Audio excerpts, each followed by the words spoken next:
Bismillahirrahmanirrahim.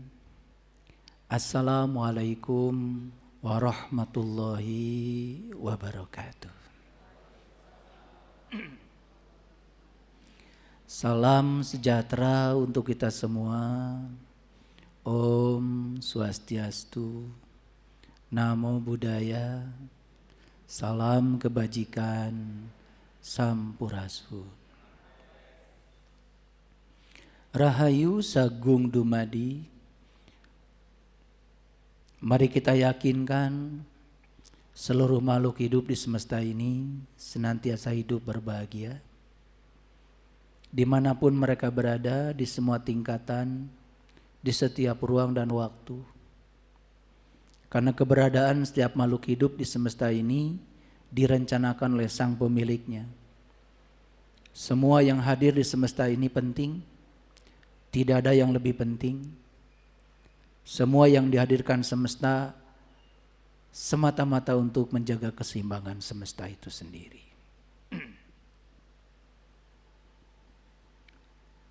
Yakinkan bahwa diri kita mulai saat ini bisa menjadi sumber cinta, sumber sukacita, sumber keberkahan, sumber kedamaian bagi semua makhluk dimanapun mereka berada. Mari kita bertekad mulai hari ini, tidak boleh lagi ada orang yang terluka hatinya dengan kata-kata kita. Tidak boleh lagi ada orang yang berkurang kebahagiaannya ketika bertemu dengan kita. Yakinkan kita menjadi sumber cahaya bagi siapapun.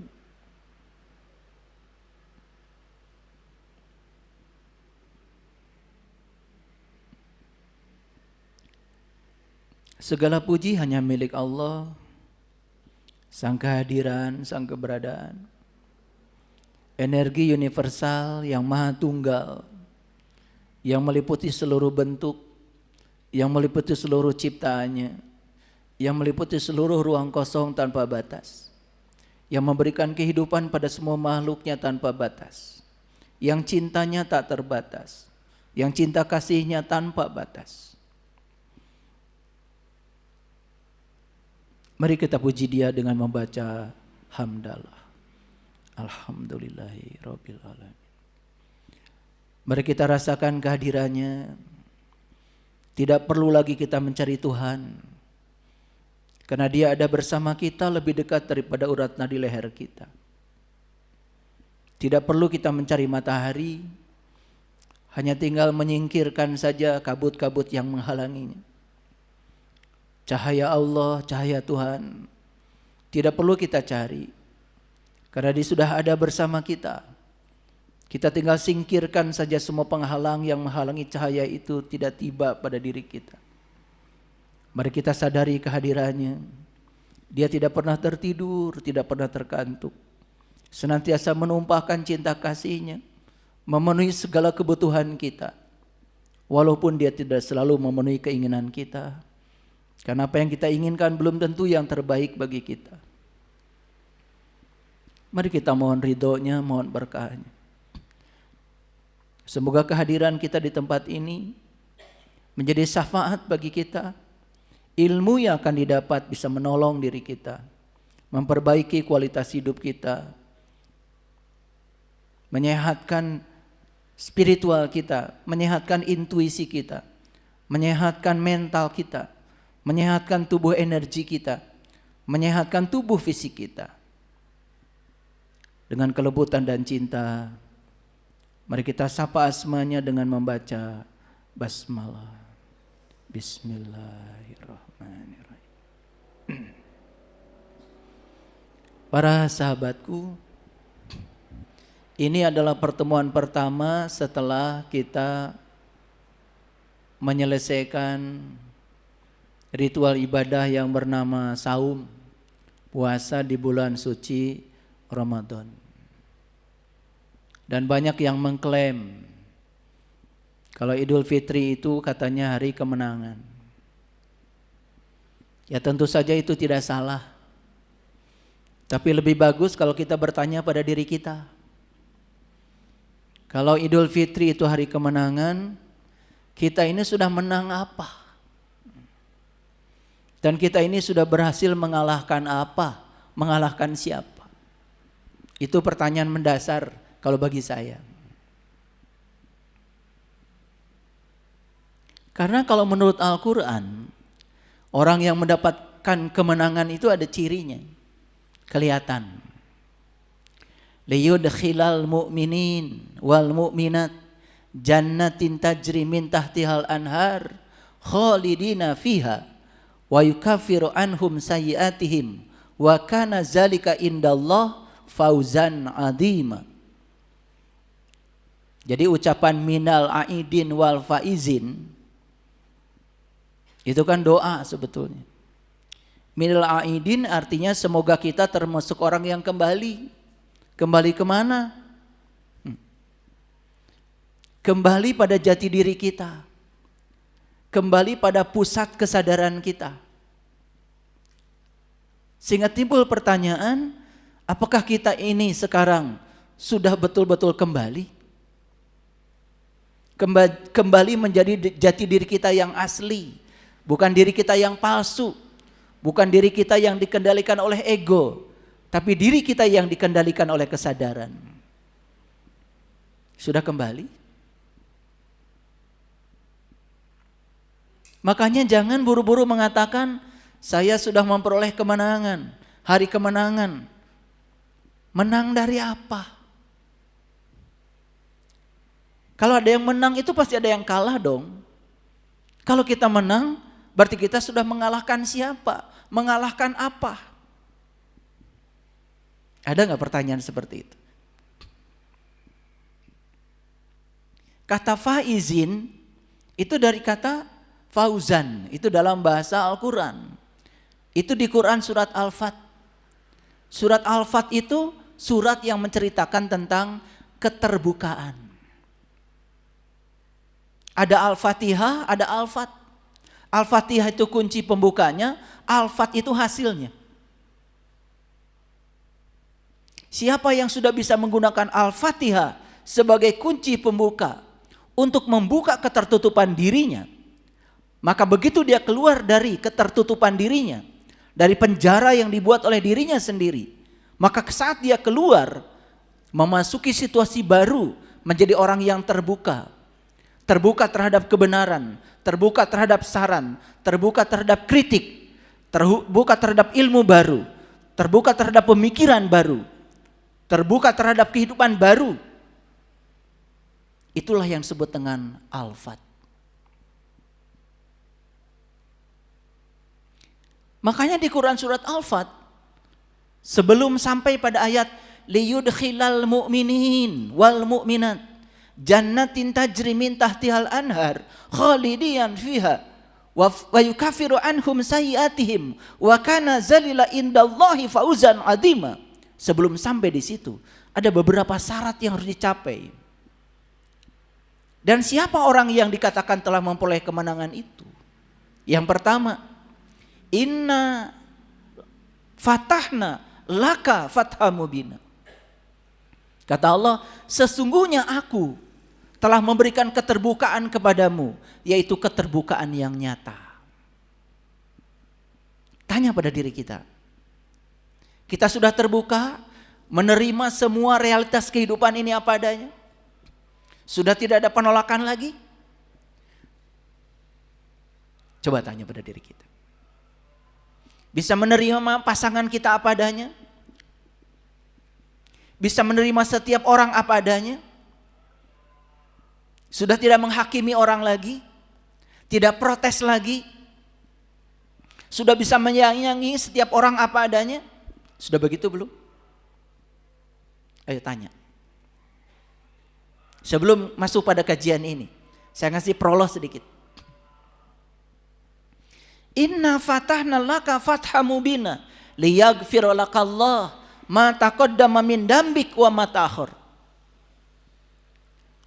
Ciri orang yang memperoleh kemenangan yang kedua, dia itu diampunkan segala dosanya dari yang lalu maupun yang akan datang. Ini yang diceritakan cuma dua, masa lalu dan masa yang akan datang. Ciri orang yang sudah diampunkan dosanya dari masa lalu dan masa yang akan datang, dia sudah bisa hadir di sini, saat ini, sekarang. Sekarang saya mau nanya, ada yang sedih nggak hari ini? Ada yang sedih nggak pagi ini? Ini saya kasih tahu nih, kalau masih ada yang sedih pagi ini, berarti kita sedang hidup di masa lalu. Kesedihan itu karena kita mengizinkan diri kita dibawa oleh pikiran kita, ilusi pikiran kita ke masa lalu. Ada yang khawatir nggak sekarang? Ada yang takut nggak dengan kehidupan? Ada yang takut nggak dengan hari esok? Takut nggak punya uang? Takut ditinggalkan pasangan? Takut bisnisnya gagal? Ingat, itu semua bukan kenyataan. Itu adalah ilusi yang diciptakan oleh pikiran. Orang yang sudah memperoleh kemenangan, dia tidak terjebak oleh masa lalu, dia tidak terjebak oleh masa depan. Dia hadir sepenuhnya di sini, saat ini, sekarang. Menerima saat ini sepenuhnya. Itu ciri yang kedua. Sudah memiliki nggak ciri yang kedua itu? Sudah? Keren kalau sudah. Ciri yang ketiga,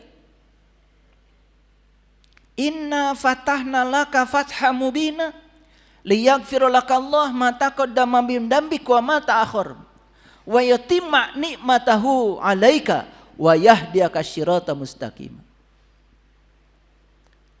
Dia disempurnakan nikmatnya oleh Allah dan dia selalu berada di jalan siratal mustaqim. Siapa orang yang disempurnakan nikmatnya? Orang yang disempurnakan nikmatnya adalah orang yang bisa melihat semua hal dalam hidup sebagai kesempurnaan.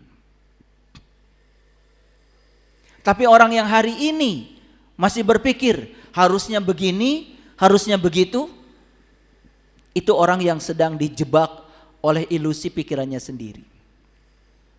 Tapi orang yang bisa melihat apapun realitas yang terjadi, disukai, tidak disukai, disenangi, tidak disenangi, sudah tidak terjebak logika benar dan salah. Dia sudah bisa menerima semua hal apa adanya. Dan dia bisa melihat semua sebagai kesempurnaan apa adanya. Itulah orang yang sudah disempurnakan nikmatnya.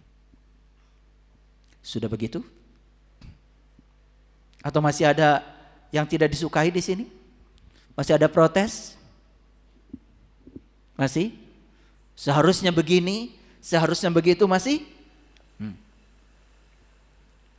Tiba-tiba menyatakan diri memperoleh kemenangan begitu? Lucu ya. Kita menghabiskan begitu banyak waktu, energi, bahkan uang untuk merayakan hari raya Idul Fitri, pulang kampung, mudik, macet-macetan di jalan. Dan menurut seorang peneliti dari Belanda, tidak ada katanya di dunia bangsa yang memboroskan energi hanya untuk lebaran kecuali bangsa Indonesia. Bagi saya itu tidak masalah, itu hanya sekedar persepsi dari seorang peneliti. Tapi kalau kita bisa memanfaatkan momen ini untuk introspeksi diri, momen ini untuk membaca diri, tidak ada masalah. Sudah berapa tuh yang saya sampaikan? 3 ya. Yang pertama, sudah terbuka. Yang kedua, sudah bisa hadir di sini saat ini sekarang. Tidak terjebak masa lalu, tidak terjebak masa depan. Yang ketiga, sudah sempurna nikmatnya. Artinya sudah bisa menerima semua hal yang terjadi sebagai sebuah kesempurnaan ilahi. Yang keempat, wa yahdiyaka sirata mustaqima. Dia selalu berada di jalan siratal mustaqim. Apa siratal mustaqim? Siratal ladzina an'amta alaihim. Jalannya orang-orang yang sudah memperoleh nikmat. Jalannya para nabi, para siddiqin, para syuhada dan orang-orang yang soleh. Itulah jalan siratal mustaqim. Sudah berada di situ?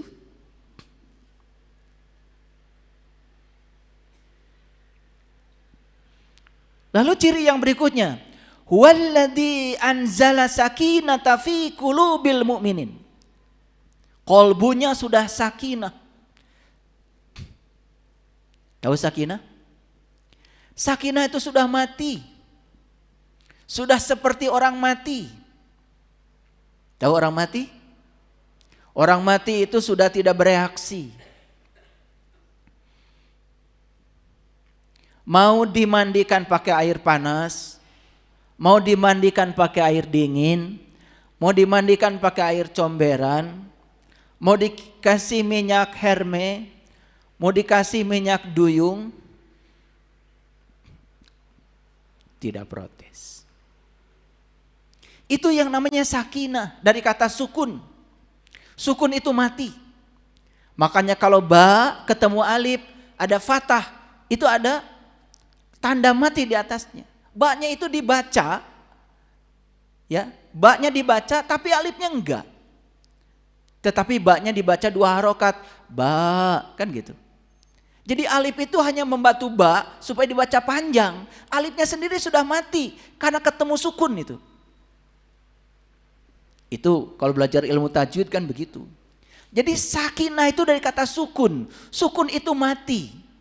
Jadi sakinah itu artinya kita sudah bisa seperti orang mati, tidak bereaksi lagi. Saya mau nanya, kalau ada orang marah-marah sama kalian, bereaksi tidak? Jujur. Kalau ada yang tidak disukai, bereaksi tidak? Terus kalian mengatakan memperoleh kemenangan? Gak malu gitu? Itu karena tidak punya knowledge. Tidak punya knowledge, tidak punya pengetahuan untuk mengukurnya. Sembrono aja. Yang jadi ukuran apa? Saya sudah tamat baca Quran 30 juz. Itu ukuran yang pertama. Padahal saat baca gak sadar. Tidak dapat pesan apa-apa ketika membacanya. Cuma tamat saja. Bahkan membacanya pun pakai speaker. Dan orang tahu kalau saya rajin loh baca Quran. Gitu.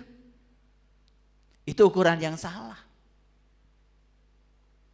Membaca kalau kita tidak sadar dengan yang dibaca dan tidak bisa mendapatkan pesan apa-apa, itu kita sedang membuang-buang energi.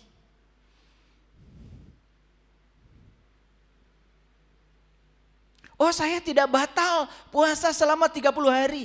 Artinya tidak makan minum siang hari. Tapi marah masih? Kesal masih? Padahal puasa sendiri kan artinya upafasa. Upa itu metode, upaya. Fasa itu ketinggian, keluhuran. Upafasa yang sebenarnya bukan tidak makan, tidak minum. Tapi upafasa itu sebetulnya adalah menjaga diri supaya berada di kesadaran yang tinggi, di frekuensi yang tinggi, di vibrasi yang tinggi. Kenapa? Karena frekuensi yang tinggi, vibrasi yang tinggi akan menarik semua yang sefrekuensi dengannya.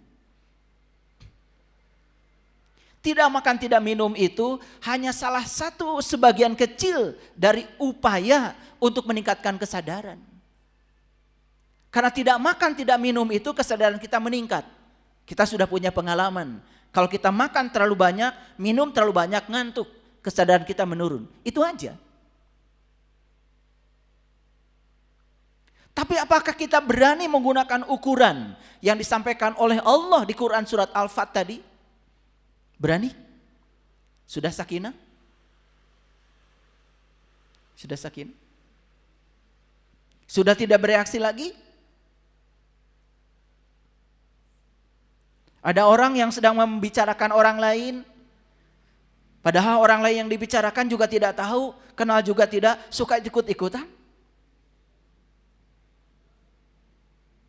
Ada orang yang tidak disukai karena orang lain juga membencinya, dan kita ikut membencinya padahal kita tidak kenal, lalu membicarakannya sesuka hati kita. Masih seperti itu?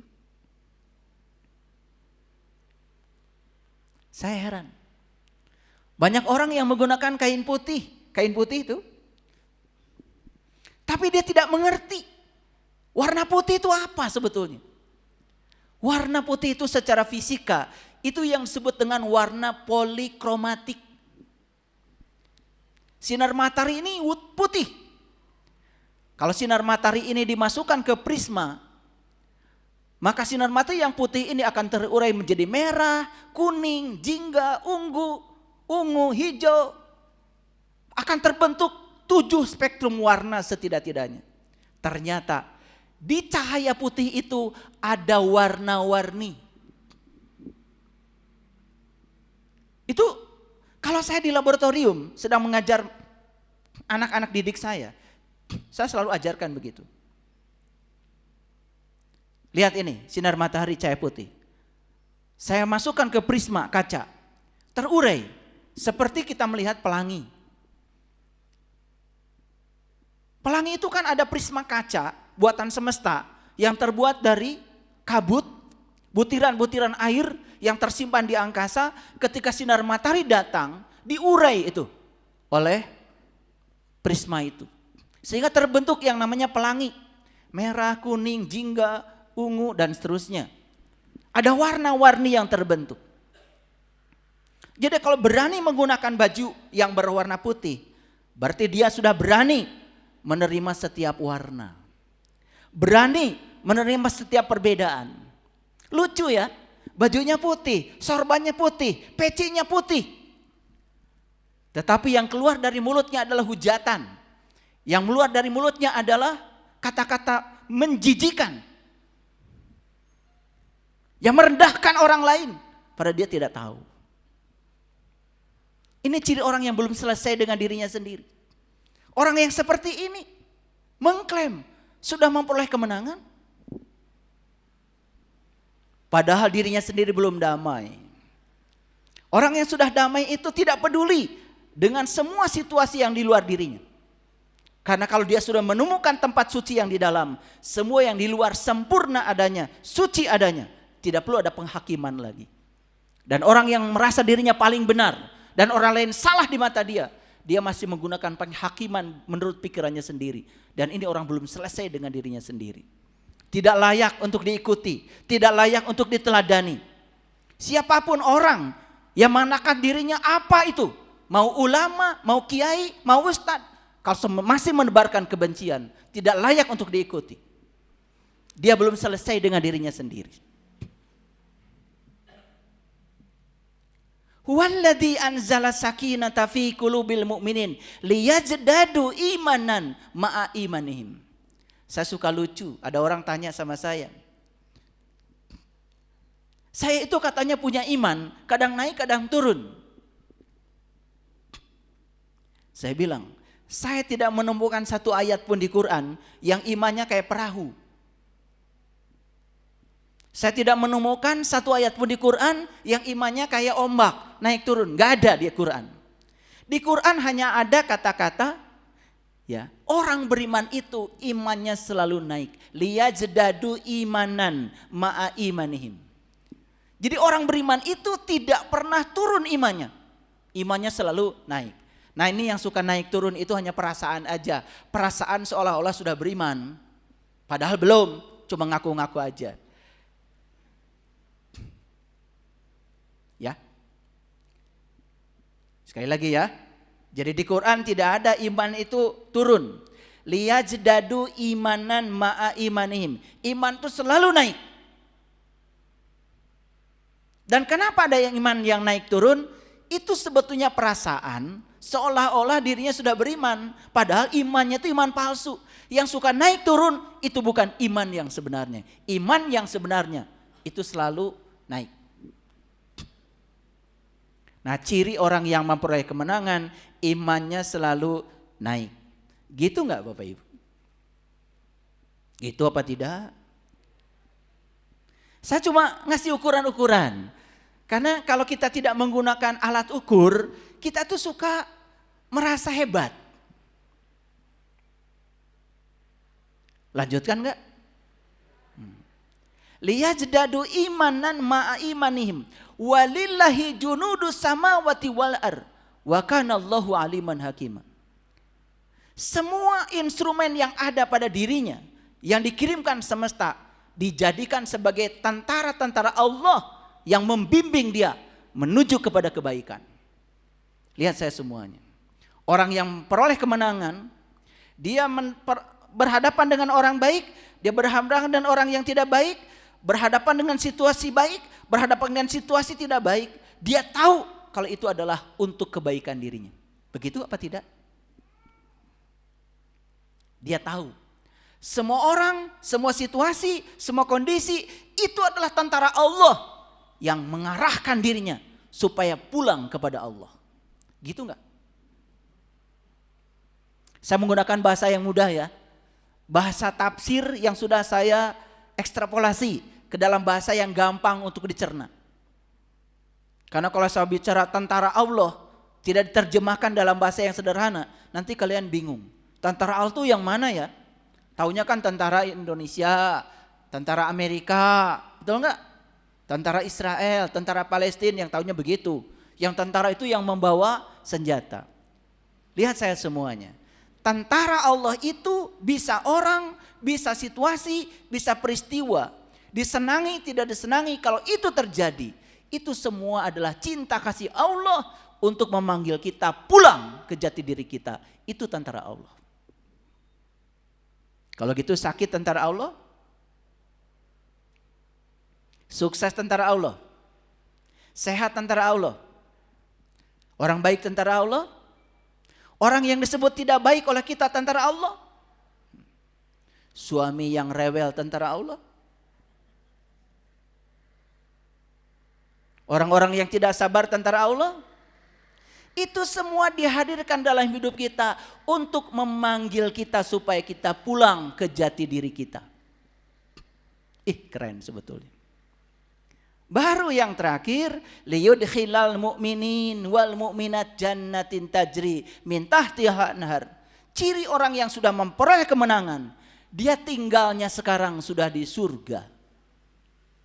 Dia tinggal sudah di frekuensi tinggi, di vibrasi tinggi. Begitu? Sudah tinggal di surga? Sudah damai setiap saat?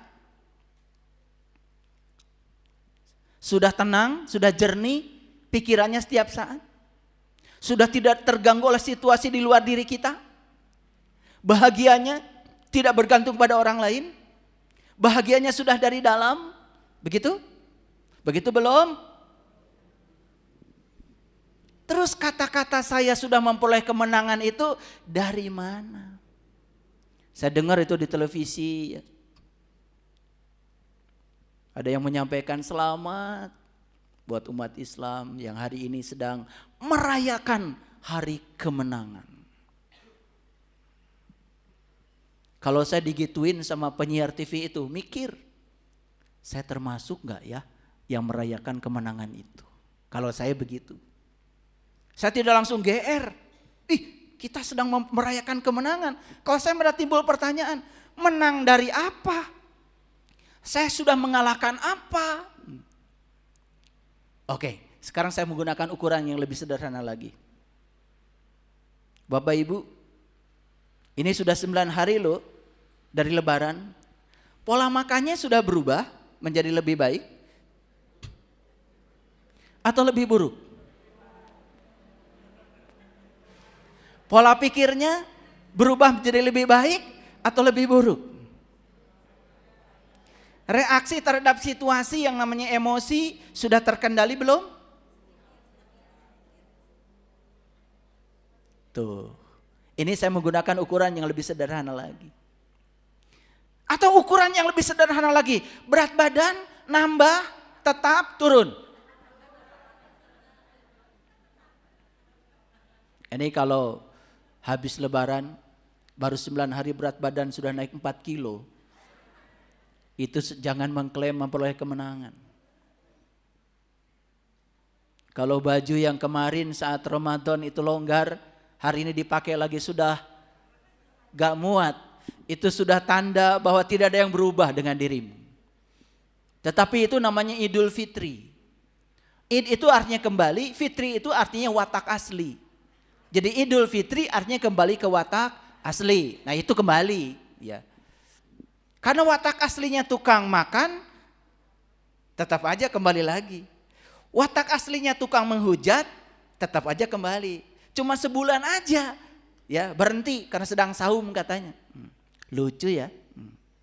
Itulah saya bilang di salah satu YouTube saya, ya Ramadan itu harusnya setiap bulan.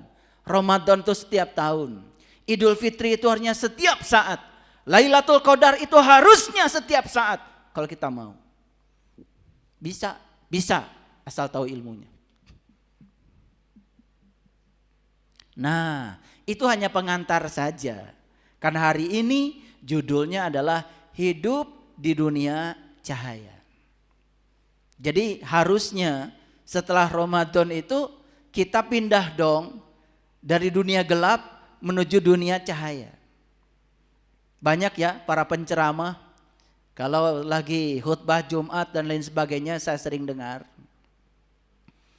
Kita bersyukur karena kita sekarang sudah pindah dari zaman jahiliyah. Ya tuh, kan gitu, ya. Ke zaman yang terang benderang, gitu. Banyak yang sering menceritakan itu. Dulu katanya sebelum Nabi Muhammad lahir ke dunia, zaman ini jahiliyah. Setelah Nabi Muhammad lahir ke dunia, zaman ini jadi terang benderang. Betul gitu? Mari kita uji hari ini. Saya tidak menyalahkan Nabi Muhammad. Saya percaya beliau adalah Rasulullah, utusan Allah. Tetapi pengikutnya apakah sudah seperti beliau? Itu kan pertanyaannya. Kalau kita membaca Al-Quran, Muhammadur Rasulullah wallazina ma'ahu asyidda'u alal kufar. Muhammad itu utusan Allah. Dan ciri orang-orang yang bersama Muhammad, yang mengikuti ajaran Muhammad, ciri yang pertama kata Allah, asyidda'u alal kufar, bersikap keras terhadap ketertutupan. Yang sering diartikan bersikap keras terhadap orang kafir. Orang kafir dimaknai orang yang berbeda dengan kita. Itu yang keliru. Cirinya umat Nabi Muhammad itu asyidda'u alal kufar, bersikap tegas terhadap ketertutupan. Lihat orang yang tertutup pikirannya. Lihat orang yang tertutup pendiriannya.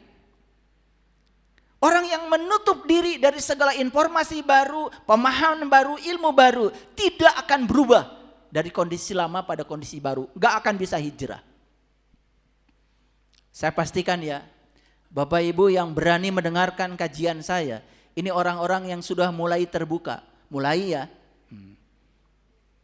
Baru mulai. Karena mendengarkan kajian saya itu sangat berbahaya. Bahayanya apa? Bahayanya jadi sadar. Itu bahayanya. Makanya saya menyampaikan apresiasi pada orang-orang yang berani mendengar kajian saya. Karena mendengarkan kajian saya itu sangat berbahaya. Bahayanya jadi sadar. Itu yang pertama. Bahaya yang kedua jadi pinter. Itu bahaya. Bahaya enggak? Bahaya.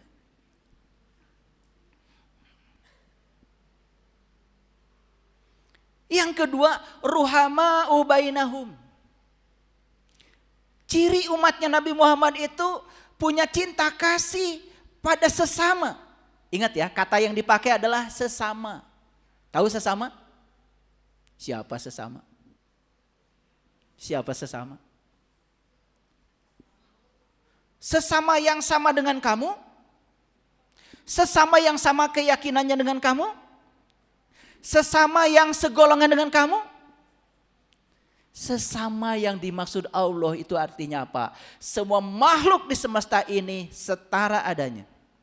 Semua makhluk di semesta ini yang diberi kehidupan oleh Allah punya hak untuk hidup dan dihormati haknya. Siapapun itu. Sudah bisa menyayangi orang yang berbeda dengan kita? Sudah bisa menyayangi dengan semua makhluk hidup di semesta ini? Sudah bisa menyayangi dengan semua makhluk hidup baik yang kelihatan maupun yang tidak kelihatan di semesta ini? Sudah bisa? Makanya doa leluhur kita sangat agung. Rahayu sagung dumadi. Gak ada kata-kata di dunia sehebat kata-kata yang dilontarkan leluhur kita. Ingat ya, bahasa itu mencerminkan kecerdasan suatu bangsa. Rahayu sagung dumadi. Artinya apa? Semoga seluruh makhluk hidup di semesta ini, baik yang kelihatan maupun yang tidak kelihatan, di setiap ruang dan waktu, di semua tingkatan, siapapun itu, berbahagia dan bebas dari segala penderitaan. Itu doa yang keren. Apa doa kalian? Ya Allah, bahagiakan keluarga kami, ya Allah. Tetangga, biarin aja ya Allah, biarin.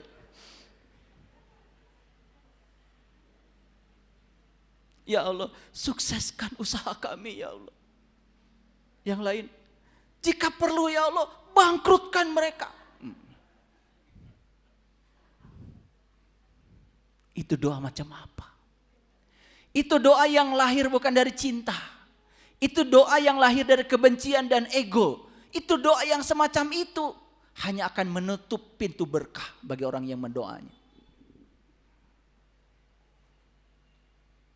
Contoh dong leluhur kita kalau berdoa. Semoga semua makhluk hidup berbahagia. Siapapun itu. Keren gak itu?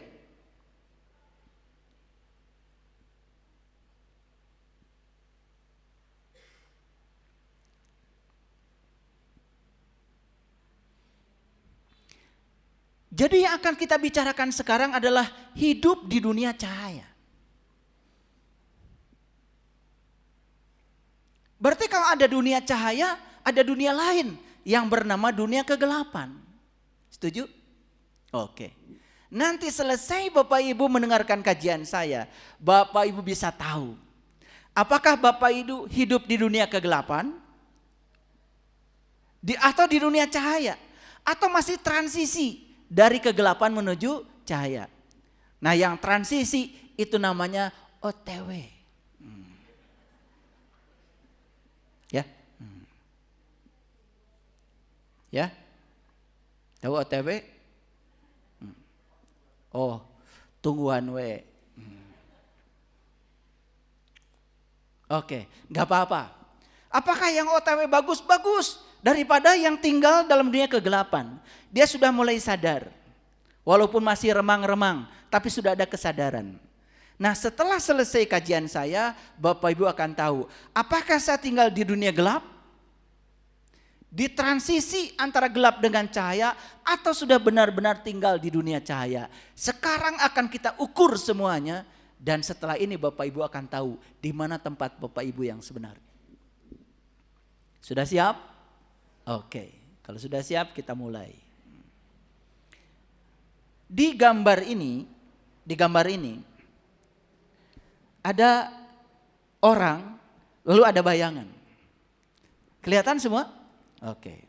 Semoga yang di rumah ada sahabat kita nih, ribuan sahabat kita yang sedang menonton. Rata-rata 38.000 sampai 50.000 orang yang menonton di rumah ini, live. Kita sapa ya, karena mereka juga ada, walaupun tidak di sini. Semoga yang di rumah bisa lihat ya gambar ini. Ada orang, ada bayangan. Setuju? Berarti ada sumber cahaya. Setuju? Kira-kira sumber cahaya itu di sebelah mana? Di sana kan? Di luar terowongan ini kan? Oke? Oke, berarti benar ya kalian belajar IPA-nya. Benar. Jadi sumber cahayanya di depan kan? Ya. Ini karena terhalang oleh orang, maka timbullah namanya bayangan. Jadi bayangan itu sebetulnya adalah sumber cahaya yang cahayanya terhalang. Karena terhalang timbullah namanya bayangan. Setuju ya? Oke. Di dalam tradisi spiritual, sumber cahaya itu sering dikaitkan dengan Tuhan.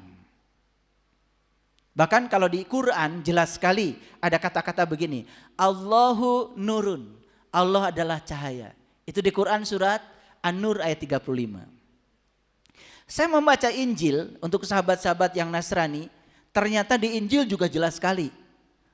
Allah adalah cahaya adanya dan sekali-kali tiada gelap di dalamnya.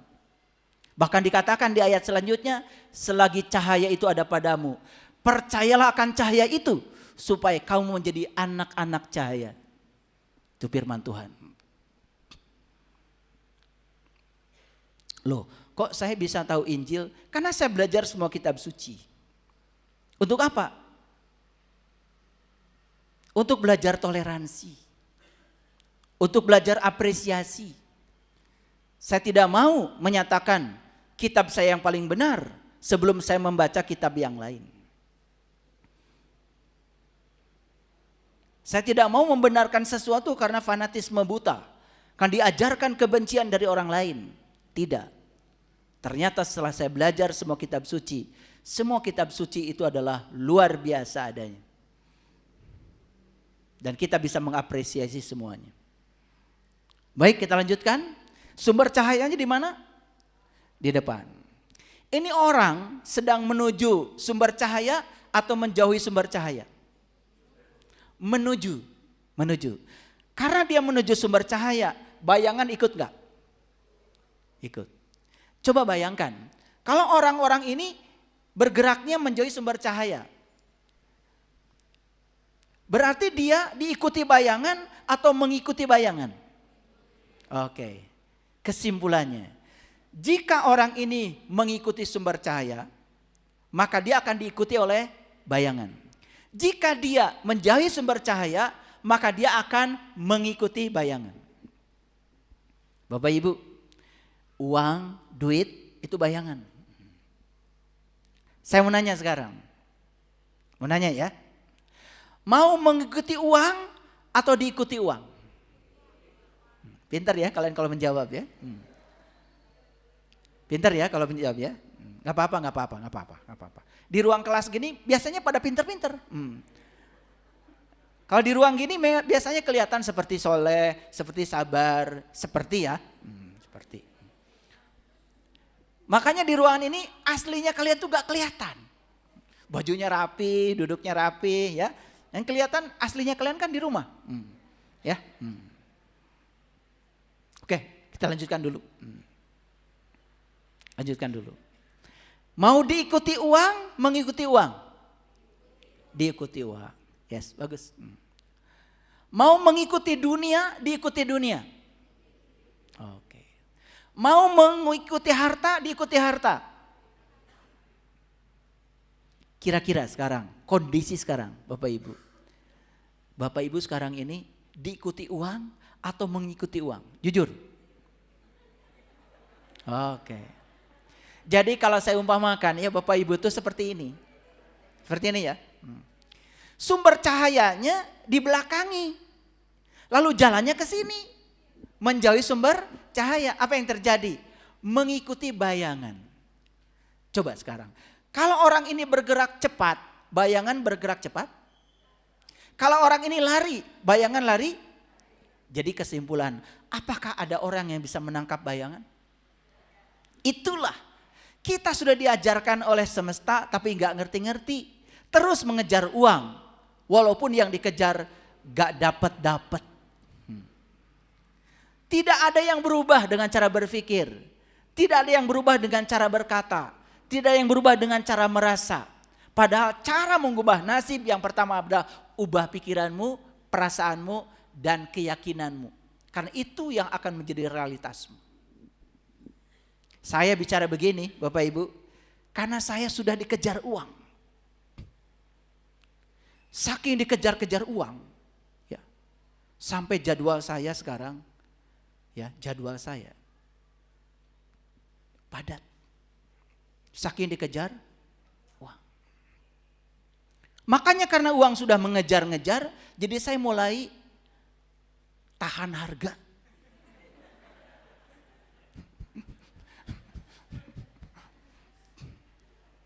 Coba yang mengejar-ngejar uang ya, sampai ngemis-ngemis sama uang ya. Ya, ibaratnya ya dikasih berapapun gak apa-apa gitu. Lah saya udah gak mau. Gak mau jam tidur saya diganggu oleh uang. Gak mau jam makan malam saya dengan keluarga diganggu sama uang. Gak mau jam rekreasi saya dengan anak cucu saya diganggu sama uang. Gak mau. Dulu saya mau, dulu. Makanya dulu saya sering mentertawakan diri sendiri. Kok saya ini sok sibuk? Sibuk demi pekerjaan dan uang sampai merelakan orang-orang yang dicintai tidak pernah disapa. Pergi dari rumah mereka masih tidur. Pulang ke rumah mereka sudah tidur. Besoknya saya pergi lagi mereka masih tidur. Nyaris tidak pernah tegur sapa dengan orang yang terdekat di rumah sekalipun. Karena saya sedang mengejar bayangan saya sendiri. Dan saya sudah merasakan itu. Hasilnya seperti apa? Hasilnya nol. Bahkan negatif. Bahkan banyak utang. Begitu saya mengubah cara hidup saya mulai mengejar sumber cahaya. Saya bekerja bukan untuk uang. Saya bekerja, saya yakin saya bisa melakukan pekerjaan itu karena Allah sedang menggunakan saya sebagai kepanjangan tangannya Allah.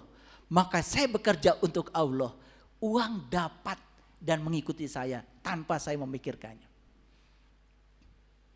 Saya pernah jadi PNS Bapak Ibu. Saya tidak pernah memikirkan dapat uang sebulan sekali tanggal 1. Capek. Saya memikirkan setiap hari tanggal 1. Bisa? Bisa, tergantung saya. Jadi tanggal 1-nya itu tiap hari. Saya bilang sama istri saya, tanggal 1 kita tidak sebulan sekali. Setiap hari. Dulu istri saya juga gak percaya. Setelah saya buktikan baru percaya. Kok bisa ya? Gaji kita gak diambil. Kok bisa ya? Gaji kita utuh. Kok bisa ya? Setiap hari selalu ada. Ya. Itu janji Rasulullah. Siapa yang mengejar Allah, dia akan dapat 2. Allah dan dunia. Dan siapa yang mengejar dunia, dia tidak akan dapat dua-duanya.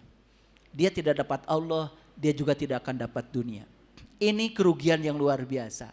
Itu sebabnya kita mulailah hidup kita dengan Bismillahirrahmanirrahim. Atas nama Allah yang Maha Pengasih dan Maha Penyayang. Coba mulai ibu. Ibu melayani suami atas nama Allah. Bukan atas nama suami. Bukan atas nama kebaikannya. Bukan atas nama pemberiannya.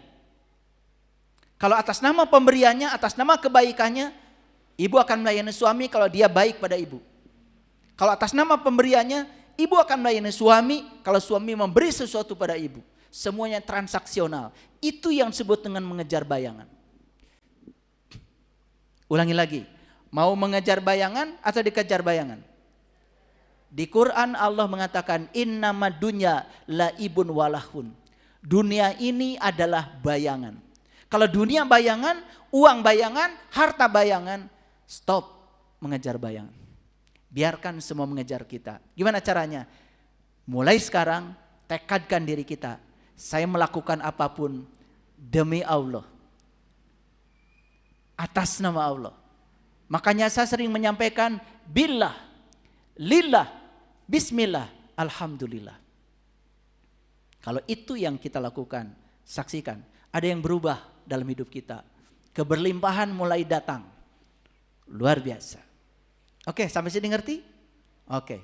Jadi orang yang hidup di dunia cahaya, salah satu cirinya dia selalu mendekati sumber cahaya. Dan siapapun yang bergerak ke sumber cahaya akan diikuti oleh bayangan. Banyak dulu orang yang tidak percaya dengan teori ini. Bahkan banyak orang yang katanya sangat logik dalam hidupnya ketika belajar dengan saya awalnya tidak percaya. Tetapi setelah saya jelaskan seperti ini, dia mengatakan ini melampaui logika. Itulah pentingnya belajar kesadaran. Ketika kita hidup dalam kesadaran, logik kita yang terbatas pun bisa kita lampaui. Itulah bahayanya kalau belajar kesadaran, jadi cerdas. Maka saya bilang, dengarkan kajian saya bahaya. Bahayanya jadi cerdas. Gak apa-apa gitu. Oke, sudah mengerti sampai di sini? Judulnya sudah terbayang? Oke, baik kita lanjut. Ada satu kata-kata bagus, ya. dari seseorang. Saya nggak berani nyebut namanya. Dan biasanya kata-kata begini itu melintasnya itu cepat.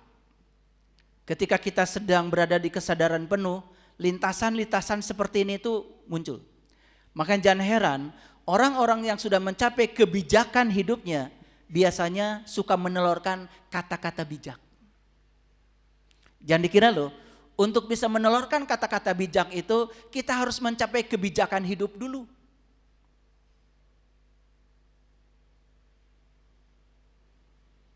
Oke. Cahaya tidak pernah berjuang keras untuk mengusir kegelapan. Hanya dengan hadir saja kegelapan langsung lenyap. Ini intuisi yang datang pada saya. Cahaya tidak pernah berjuang keras untuk mengusir kegelapan. Hanya dengan hadir saja kegelapan langsung lenyap. Cahaya melambangkan kebaikan, melambangkan kesabaran, melambangkan cinta. Kegelapan itu melambangkan keburukan, ketidaksabaran, kemarahan, ketakutan, ketiadaan cinta. Jadi Bapak Ibu, selama ini yang kita lakukan adalah melawan kegelapan, mengusir kegelapan, bukan menghadirkan cahaya. Itu yang sebabnya banyak manusia yang terus-menerus pindah dari kegelapan menuju kegelapan baru. Kenapa? Karena yang dia lakukan adalah mengusir kegelapan dengan kegelapan. Contoh sederhana, kalau ada orang yang marah, Bapak Ibu kan marah juga. Betul? Kalau ada orang yang marah, Bapak Ibu marah juga. Itu namanya kegelapan diusir dengan kegelapan. Ada orang yang pelit, Bapak Ibu balas. Karena dia pelit, saya juga akan lebih pelit. Sama gak kira-kira gilanya? Sama gak kira-kira gelapnya?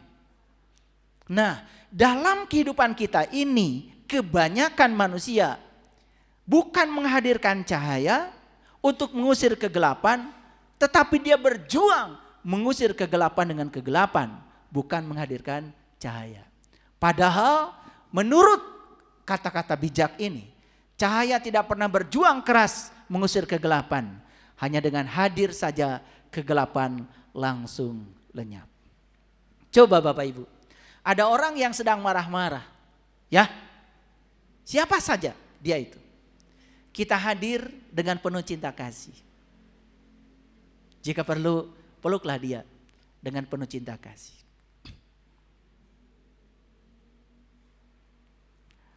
Akan lenyap kemarahannya dalam sekejap. Betul? Pernah melakukan itu? Coba.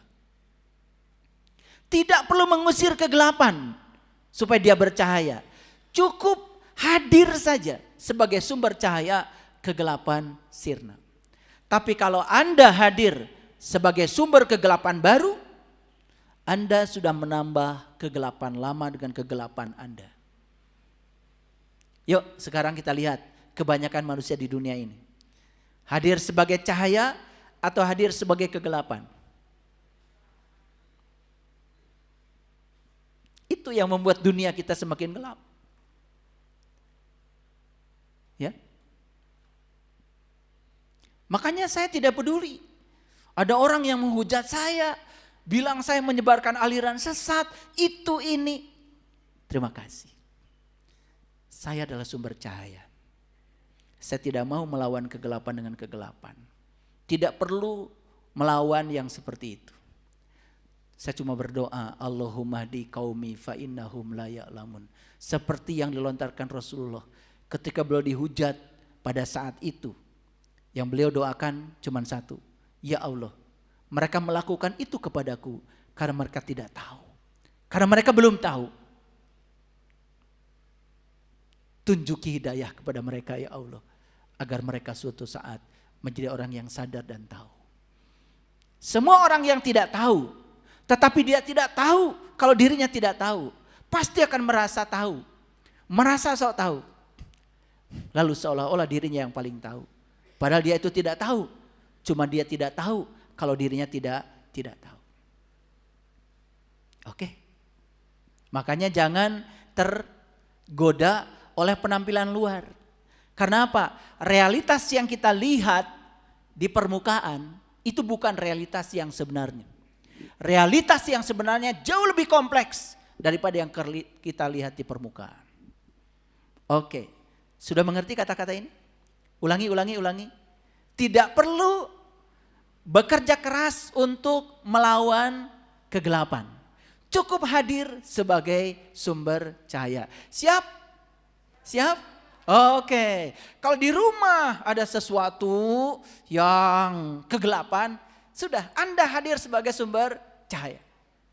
Diam saja tapi hadir sebagai sumber cahaya. Jangan melawan kegelapan, langsung kegelapan akan hilang. Setuju dengan saya? Oke. Sebetulnya ini kalau diekstrapolasi lebih jauh lagi, kata bijak ini akan sangat dalam. Tidak cukup 2 SKS. Saya praktekkan ini dalam dimensi kehidupan. Contoh sederhana saja. Ketika sedang menghadapi kesulitan, biasanya yang kita lakukan apa? Berfokus pada kesulitan itu. Betul? Contohlah, ketika ada orang yang sakit, dia berfokus pada sehat atau pada sakit? Dia pada sakit. Dia terus melawan rasa sakitnya, mengeluhkan rasa sakitnya. Coba sekarang, fokuskan pada sehat. Saya sudah sehat, saya sudah sehat, saya sudah sehat. Makanya sakit itu ternyata cuma ketiadaan sehat. Begitu perasaan sehat dihadirkan, sakit itu berangsur cepat sekali pulihnya. Silakan dipraktekkan. Nah, praktek dalam dimensi lain, dalam dimensi ekonomi dan lain-lain bisa dipraktekkan. Kata-kata tadi itu luar biasa. Baik, sekarang kita masuk dulu pada kajian Al-Quran. Ini Quran surat Al-Baqarah ya, ayat 255. Kelanjutan dari ayat kursi. Siapa yang hafal ayat kursi? Hafal semua, pasti dari kecil ya. Buat apa ayat kursi? Buat mengusir setan. Siapa setan? Jadi ayat kursi buat mengusir diri kamu sendiri ya. Itulah kegagalan kita memahami ayat. Dibaca, diulang-ulang, ya, ngikuti kebanyakan orang tanpa ada pertanyaan di sini, ya seperti itu kita jadi korban. Ya, korban dari kebodohan. Saya tidak akan membahas ayat kursi, tapi bagian mukanya saja ayat kursi. Allahu la ilaha illa. Allah tiada Tuhan selain Dia. Huwa al-hayyu. Dia yang maha hidup, al-qayyum, dan tegak berdiri sendiri. Begitu. Tahu kan artinya selama ini? Atau baru dengar barusan? Luar biasa kalian ini ya. Allahu la ilaha illa huwa al-hayyu al-qayyum. La ta'khuduhu sinnatu wala naum. Karena Dia berdiri tegak, Dia tidak pernah tertidur, tidak pernah terkantuk. Sebetulnya kalau kita sampai di situ saja, membacanya dengan kesadaran, timbul pertanyaan. Dia tidak pernah tertidur, tidak pernah terkantuk. Lihat pada diri kita saat kita tidur. Kaki tidur, tangan tidur, mulut tidur, mata tidur, telinga tidur, pikiran tidur. Satu yang tidak pernah tertidur, nafas. Oh, ternyata yang gak pernah tertidur, gak pernah terkantuk itu adalah nafas. Gak pernah ikut tidur. Jadi siapa nafas? Oh, dari situ aja udah bertemu tuh sama jati diri kita. Kalau kita mau duduk sebentar, gak tamat ayat kursinya. Gak 10 kali membacanya. Begitu sadar, Dia tidak pernah meninggalkan saya. Dia adalah sang hidup yang memberikan kehidupan kepada saya. Dia yang memenuhi segala kebutuhan saya. Rasa cemas hilang, rasa khawatir hilang, rasa takut hilang. Yang muncul adalah kedamaian bersama Dia. Hilang tuh setan. Gitu cara mengusir setan. Kan kalian berpengalaman. Udah baca ayat kursi 3 kali, 10 kali. Itu setan malah tambah kenceng. Betul? Bahkan pernah itu saya saksikan. Ada orang yang kesurupan. Nah kemudian ini orang pinternya ini datang.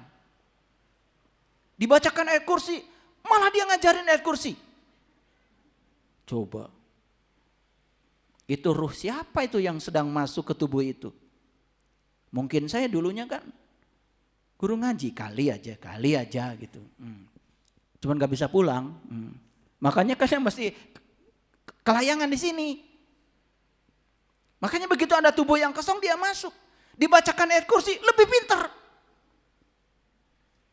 Guru ngaji kayak dulunya.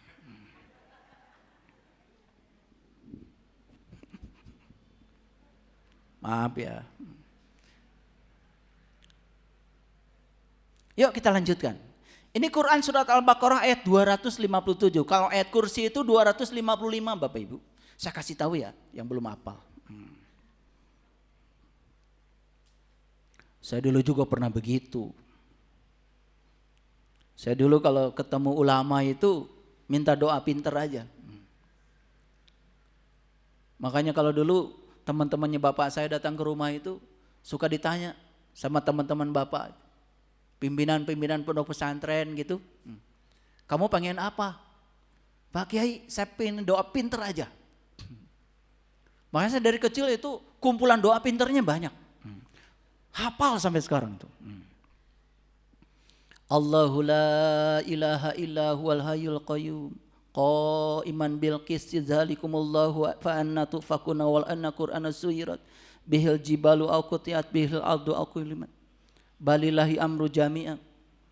Apal tuh sampai sekarang. Doa pinter. Dibacanya itu setelah sholat isya sampai terdengar azan pertama subuh. Nggak boleh berhenti. Alhamdulillah saya nggak pinter-pinter, malah sakit saya. Ternyata salah memahami, dikira saya dibaca. Setelah saya besar baru sadar, oh isinya itu ternyata harus dipahami.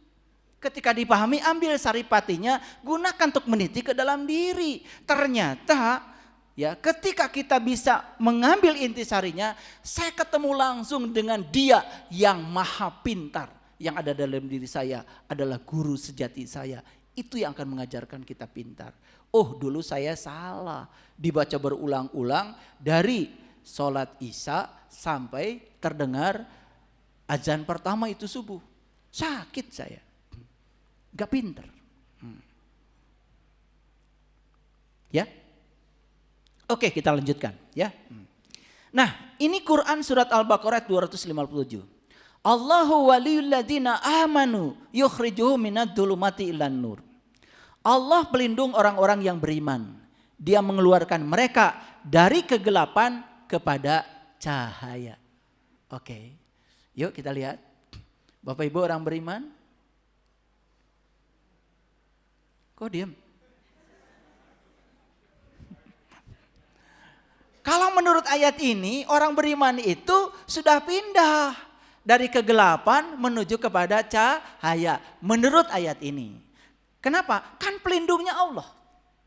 Allah sendiri menyatakan dirinya adalah cahaya. Allahu nurun. Jadi ciri orang yang beriman itu jelas bercahaya. Jadi kalau ngaku beriman tapi apa ya kata-kata yang tepatnya itu? Rumek lah bahasa Inggrisnya ya. Jadi yang terpancar dari dirinya itu adalah frekuensi rendah. Bukan frekuensi tinggi. Ya. Kalau orang beriman itu bercahaya. Kalau dia bercahaya berarti sudah jadi sumber cahaya. Kalau dia menjadi sumber cahaya, hadir saja semua kegelapan sirna. Coba kalau Bapak Ibu datang ke satu tempat. Tempat itu langsung bercahaya. Orang-orang di situ yang sedang berantem jadi adem. Orang-orang yang sedang galau jadi damai gitu? Atau tambah damai, tambah galau? Kalau kita datang ke satu tempat, tempat itu atas kedatangan kita menjadi berubah lebih positif. Itu tanda bahwa kita sudah menjadi sumber cahaya. Sudah layak disebut orang yang beriman. Tapi kalau datang ke tempat itu malah tempat itu jadi penuh dengan kemarahan, kegalauan. Karena kita membawa energi yang buruk. Ingat ya, energi itu menyebar. Apa yang dipikirkan, yang dirasakan itu akan terpancarkan ke lingkungan. Lingkungan yang dapat vibrasi dan frekuensi energi kita itu akan sama dengan kita. Itu namanya resonansi. Karena resonansi itu adalah proses komunikasi antar energi. Jadi antar energi itu bisa berkomunikasi. Saya bisa berkomunikasi dengan Bapak Ibu semua yang ada di sini dengan perantaraan getaran dan energi. Itulah hebatnya fisika kuantum. Ya, bahkan ada beberapa sahabat di bumi spiritual Indonesia yang diberi tugas oleh saya khusus untuk memberikan proses penyembuhan jarak jauh. Udah saya latih beberapa orang dengan menggunakan fisika kuantum. Bisa. Ya, pengen nggak Bapak Ibu? Pasti pengen. Ini dulu belum selesai. Ya. Jadi Allah pelindung orang-orang yang beriman. Dia mengeluarkan mereka dari kegelapan kepada cahaya. Yes. Jadi orang beriman itu tempatnya di mana? Di dunia cahaya. Bukan di dunia kegelapan. Kalau sekarang kita masih tinggal di dunia kegelapan, itu tanda belum beriman. Yes. Oke. Lanjut ya. Wallazina kafaru awliya'uhumut tagut yukhriju minan nur ila dhulumat. Dan orang-orang yang tertutup, ingat ya, yang tertutup, yang menutup dirinya, merasa paling benar, merasa paling hebat, tidak mau mendengarkan nasihat orang lain, tidak mau mendengarkan pikiran-pikiran baru yang dia di zona nyaman, di pikiran lama, walaupun tidak melayani. Pelindungnya adalah setan. Siapapun yang tertutup, pelindungnya adalah setan. Sudah tahu ya, setan itu diri palsu. Setan itu ego. Setan itu ketika seseorang sedang tidak bisa melihat hakikat di balik yang dia lihat. Ingat ya, setan itu kan temannya iblis. Waktu Allah menyuruh sujud kepada malaikat, agar malaikat sujud pada Adam. Kan saat itu malaikat langsung sujud pada Adam. Kenapa malaikat sujud pada Adam? Sederhana. Karena malaikat itu sudah tembus pandang. Yang dilihat dia bukan Adam. Yang dilihat adalah yang dibalik Adam. Yang dia lihat adalah hakikatnya Adam. Iblis gak mau sujud. Kenapa? Malah iblis itu berargumen. Bagaimana saya bisa sujud? Saya diciptakan dari api, sedangkan Adam diciptakan dari tanah. Itulah bodohnya iblis. Dia mengira api lebih mulia dari tanah. Padahal api dan tanah sama-sama mulianya. Betul nggak? Lihat semuanya. Tidak ada nasi kalau tidak ada tanah, tidak ada air, tidak ada udara, tidak ada api. Betul? Betul? Mereka itu disuruh berkolaborasi karena mereka setara. Maka saya menyebut 4 unsur itu sebagai daya sambung semesta. Dan 4 unsur itu diikat oleh satu energi yang bernama ruang kosong. Yang sering disebut dengan kecerdasan semesta tanpa batas. Kalau nggak ada ruang kosong, yang 4 pun tidak akan jadi apa-apa. Nah, begitu seseorang merasa dirinya lebih dari orang lain, siapa namanya? Kan tadi ketika disuruh sujud pada Adam, dia nggak mau. Karena dia berargumen, Adam itu diciptakan dari tanah dan aku diciptakan dari api. Dia sedang mempersepsi seolah-olah api lebih mulia dari tanah. Jadi siapapun yang merasa dirinya lebih mulia dari orang lain, namanya siapa? Temannya iblis siapa namanya? Gitu. Makanya siapapun yang berguru kepada setan, yang berlindung kepada setan, dia hanya akan dipindahkan dari apa? Dari cahaya menuju kegelapan. Ulangi Bapak Ibu. Jadi yang pelindungnya adalah Allah, dia akan pindah dari gelap menuju cahaya. Yang pelindungnya adalah setan, ego, diri palsu.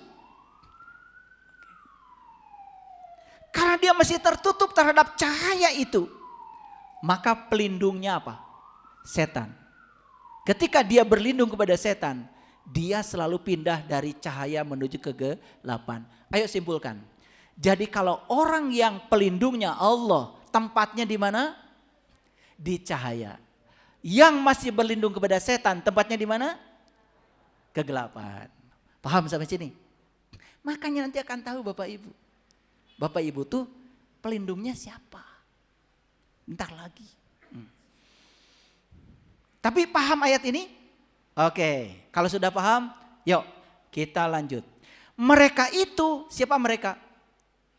Yang pelindungnya adalah setan. Yang tertutup terhadap cahaya. Tempatnya apa? Mereka itu adalah penghuni neraka. Mereka kekal di dalamnya. Nah, saya perlu jelaskan Bapak Ibu. Kenapa kalau ada neraka kekal di dalamnya? Lihat saya semuanya. Kenapa kalau ada neraka kekal di dalamnya? Gini ceritanya. Bapak Ibu tahu kan, udah dengar kajian saya. Kalau perasaan itu adalah kreator kehidupan kita. Oke? Sudah tahu kan? Oke. Pikiran, perasaan, keyakinan itu kreator kehidupan kita. Sudah setuju itu ya? Oke, lihat saya semuanya. Saya berpikir baik dan merasakan baik. Saya berkeyakinan baik. Maka apa yang saya pikirkan, saya rasakan, saya yakini akan jadi kenyataan. Oke? Ini kenyataan yang terjadi baik apa buruk? Baik, karena saya berpikir baik, merasa baik, berkeyakinan baik. Yang terjadi baik. Yang baik ini Bapak Ibu, apakah bisa enggak mempengaruhi pikiran, perasaan, dan keyakinan kita lebih baik? Bisa.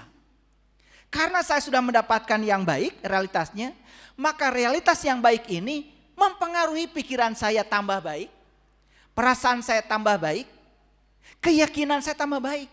Berarti saya bisa menciptakan realitas yang jauh lebih baik. Yes? Ini yang lebih baik akan berpengaruh enggak pada pikiran saya? Berarti pikiran saya jauh lebih baik lagi. Perasaan saya jauh lebih baik lagi. Keyakinan saya jauh lebih baik lagi. Makanya di surga itu kekal.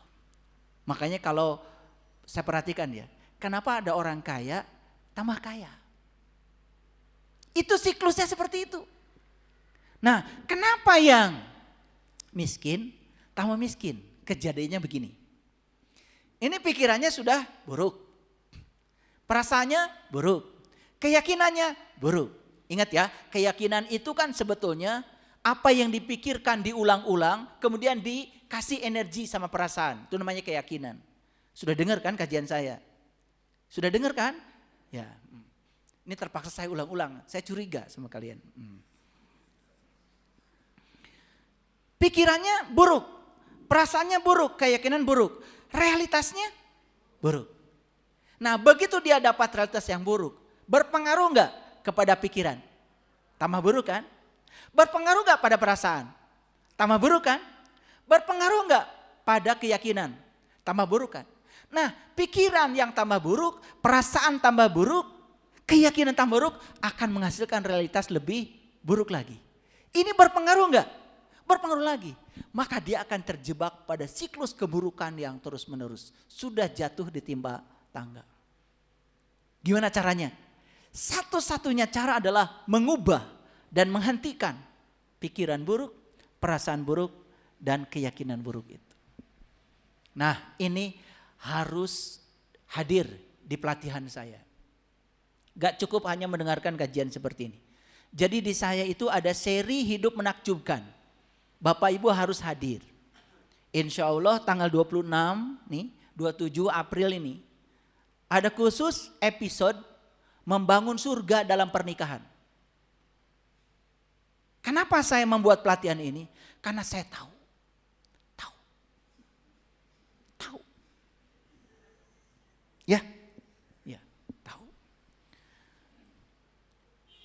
pernikahan itu malah jadi neraka baru. Makanya pelatihannya membangun surga dalam pernikahan. Silakan Bapak Ibu ya lihat pengumumannya di YouTube ya. Kalau ingin pindah dari neraka ke surga, hadir. Di situ saya akan memberikan pelatihan langsung. Semua lengkap, termasuk dengan meditasinya. 26, 27 April ya. Ada iklan dulu lewat. Karena kalau nonton TV juga suka ada iklan lewat ya. Iya, itu. Ini marketing ya. Tapi ngerti ayat ini ya? Oke. Jadi kalau orang yang pelindungnya Allah, di mana tempat tinggalnya? Cahaya. Orang yang pelindungnya setan, di mana tempat tinggalnya? Kegelapan, alias neraka, kan gitu. Dan kalau dia sudah tinggal di situ, akan selamanya tinggal di situ. Kalau tidak mengubah pikiran, perasaan, dan keyakinannya. Yes?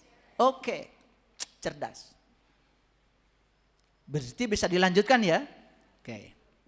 Nah, ini Quran surat Al-Hadid ayat 28. A'udzubillahi minasyaitonirrajim. Bismillahirrahmanirrahim. Ya ayyuhallazina amanu taqullaha wa aminu birrasulih yu'tikum kiflaini mir rahmati wa yaj'al lakum nuran tamsuna bihi wa yaghfir lakum wallahu ghafurur rahim. Hai orang-orang yang beriman. Siapa yang dihaikan?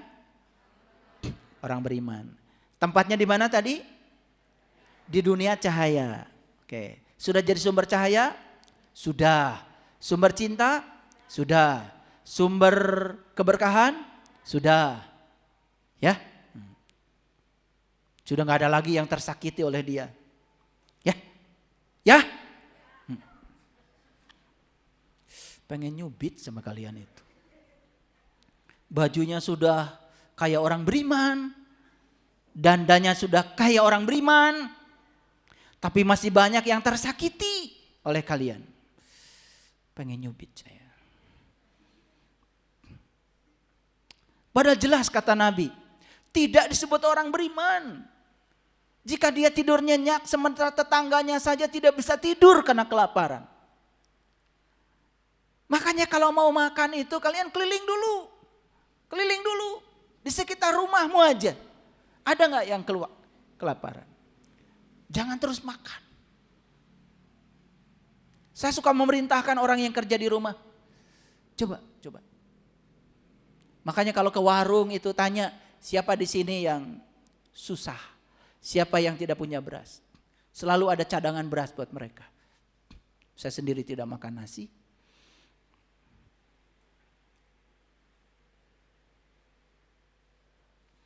Hai orang-orang yang beriman, bertakwalah kepada Allah dan berimanlah kepada Rasul. Niscaya Allah akan memberikan rahmatnya kepadamu 2 bagian. Ingat ya, 2 bagian. 1, menjadikan bagi kamu cahaya. Yang dengan cahaya itu kamu dapat berjalan di muka bumi. Itu bagian yang pertama. Jadi orang yang beriman itu bukan sebagai cahaya lagi. Karena dia oleh Allah dijadikan sebagai cahaya. Nih kalau ngajinya lebih dalam lagi nih tauhidnya, saya jelaskan sedikit ya. Kan Allah sudah meniupkan ruhku kepada kita. Di Quran surat Al-Ankabut dikatakan setelah ruhku itu ditiupkan kepada diri kita, maka Allah menjadikan ruh itu sebagai cahaya. Yang dengan ruh itu yang sudah jadikan cahaya, kita mengerti apa itu iman, kita mengerti apa itu kitab. Begitu kata Al-Quran. Saya batasi dulu ya pembahasan ini. Kalau tauhid kita sudah sampai di situ, tauhid bukan kata-kata. Tauhid bukan sekedar keyakinan. Tapi tauhid sudah mewujud menjadi akhlak. Menjadi tindakan. Tahaluk bi akhlakillah. Berakhlak seperti akhlaknya Allah. Bapak Ibu. Luar biasa. Kehidupan kita luar biasa. Jadi siapa yang beriman dan bertakwa kepada Allah. Dan beriman kepada Rasulnya. Niscaya Allah akan menjadikan rahmatnya kepadamu 2 bagian. Ada 2 bagian. 1, menjadikan bagi kamu cahaya. yang dengan cahaya itu kamu dapat berjalan. 2, Dia akan mengampuni kamu. 2 ya, mau dapat dua-duanya? Mau ya. Syaratnya apa? Beriman dan bertakwa kepada Allah. Dan beriman kepada Rasulnya Allah. Makanya Bapak Ibu jangan asal bicara. Gimana caranya beriman? Gimana cara bertakwa? Cari guru yang ngerti. Yang bisa mewujudkan itu menjadi kenyataan hidup. Bukan sekedar kata-kata. Cari para pewaris ilmunya, para nabi, para rasul. Karena lewat mereka kita akan tahu esensi dari tauhid yang sebenarnya. Dan Allah Maha Pengampun lagi Maha Penyayang. Ini ayat yang kedua. Kita lihat ayat yang ketiga. Ini Quran surat Asy-Syaff, surat ke-61 ayat yang ke-8. Mereka ingin memadamkan cahaya Allah dengan mulut mereka. Tetapi Allah justru menyempurnakan cahayanya walau orang-orang yang tertutup membencinya. Jadi ayat ini kalau saya simpulkan, kesimpulannya seperti ini.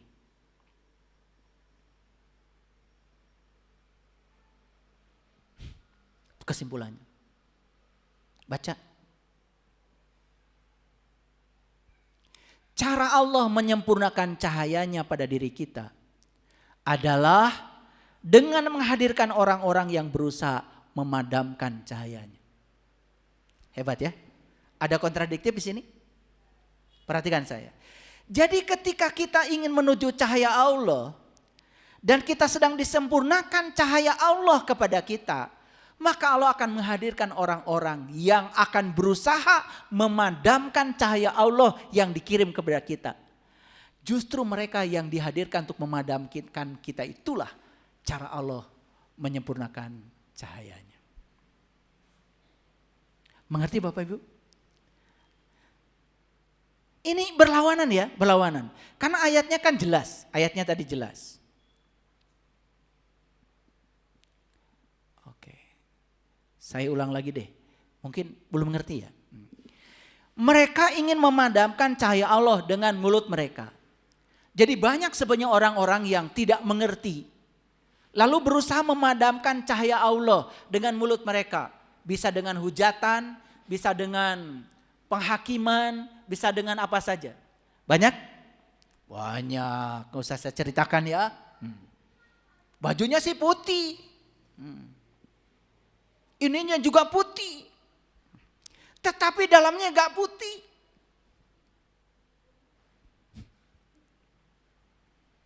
Masih kotor.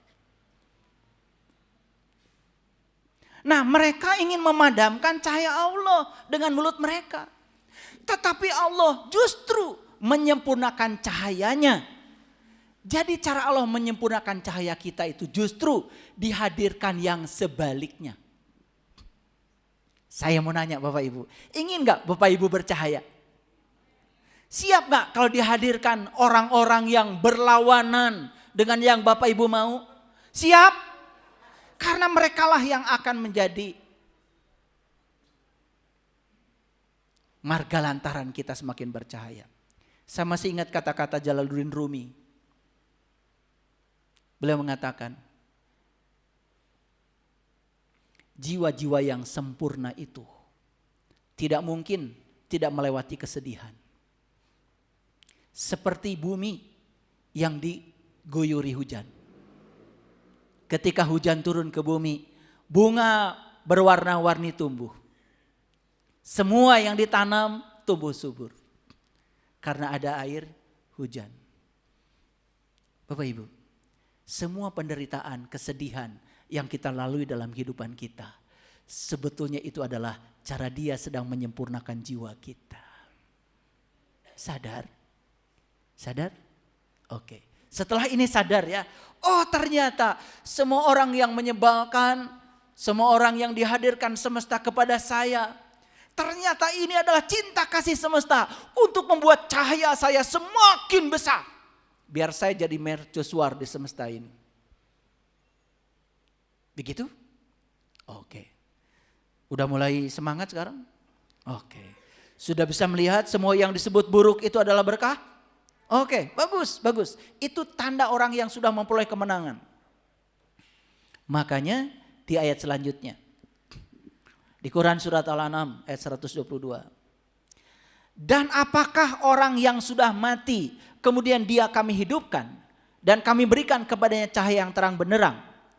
Yang dengan cahaya itu dia dapat berjalan di tengah-tengah masyarakat manusia. Serupa dengan orang-orang yang keadaannya berada dalam gelap gulita. Yang sekali-kali tidak dapat keluar daripadanya. Demikianlah kami jadikan orang-orang yang tertutup memandang baik apa yang mereka telah kerjakan. Lihat Bapak Ibu.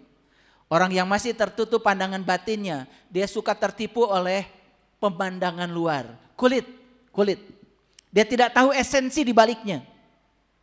Maka dia selalu memandang apa yang dia kerjakan itu yang paling baik. Karena memang tertutup. Maka kerjaannya menghakimi dan menyalahkan orang lain. Lihat itu. Orang yang masih begitu tuh sebenarnya masih tertutup. Nah, kembali kepada kata-kata Allah di ayat ini. Dan apakah orang yang sudah mati kemudian dia kami hidupkan dan kami berikan kepadanya cahaya yang terang benderang. Ini mati apaan? Mati apaan? Mati apaan Bapak Ibu? Bukan mati beneran. Tetapi orang yang dalam hidup ini sudah mati. Mati apanya? Mati kesadarannya. Orang yang mati kesadarannya itu seperti orang yang berharap matahari tetapi dia tinggal di kamarnya yang gelap gulita. Bapak Ibu, perlukah kita mengejar matahari? Tidak perlu. Hanya kita perlu pindah dari kamar kita yang gelap gulita itu keluar. Sinar matahari sudah menunggu kita. Saya kasih tahu Bapak Ibu, cahaya sejati sudah menunggu dalam diri kita semua sekarang. Tidak usah kita mengejar cahaya. Hanya menghilangkan semua penghalang dalam diri kita. Cahaya itu akan bersinar kepada kita. Dan jiwa kita akan tersinari dengan cahaya yang terang benderang.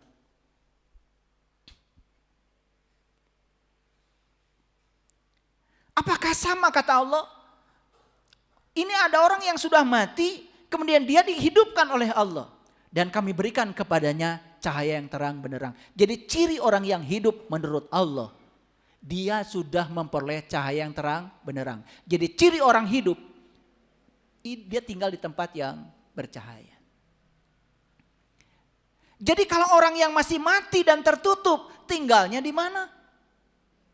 Di tempat yang gelap. Itu esensi dari ayat ini. Nah, kesimpulannya sudah saya buat tadi. Jadi cara Allah menyempurnakan cahayanya pada diri kita dengan menghadirkan orang-orang yang berusaha memadamkannya.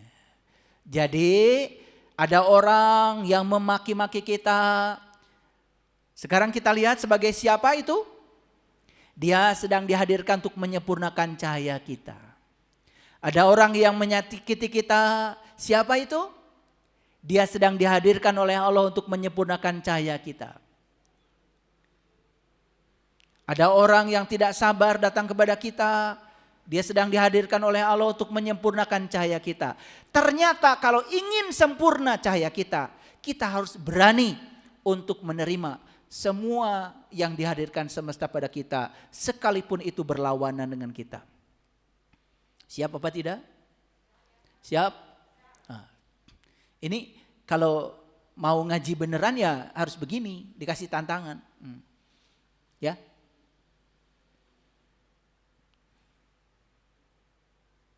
Makanya saya berusaha untuk membuka kulit-kulitnya supaya masuk sedikit aja. Walaupun tidak terlalu dalam. Itu saja sudah luar biasa. Bayangkan kalau Quran yang hebat ini cuma dibaca Arabnya saja berulang-ulang. Dapat apa? Kita hari ini tidak butuh penghafal Al-Quran. Kita butuh pengamal Al-Quran. Dunia sekarang tidak butuh penghafal. Dulu butuh penghafal karena dulu belum ada memori. Sekarang dunia butuh para pengamal Al-Quran. Dulu ya butuh di zaman itu. Karena waktu itu kertas belum ada. Pensil belum ada. Ditulis di batu, ditulis di apa, saat itu sulit untuk tulis menulis. Tapi sekarang Quran pun sudah digital. Semua para sahabat sudah punya 30 juz kan di sini? Ya. Dunia sekarang sedang tidak butuh para penghafal, tapi butuh para pengamal. Sekarang. Kalau dulu sih masih butuh. Saat itu belum ada memori. Bahkan sekarang memori pun sudah tera.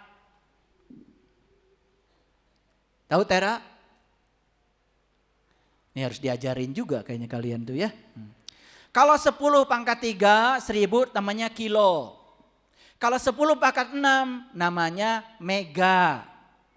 10 pangkat 6 itu 1,000,000,000 itu mega. Kalau 10 pangkat 9 itu namanya giga. 10 pangkat 9 berarti nolnya ada 9. 1,000,000,000,000 itu namanya giga. 10 pangkat 12 namanya tera.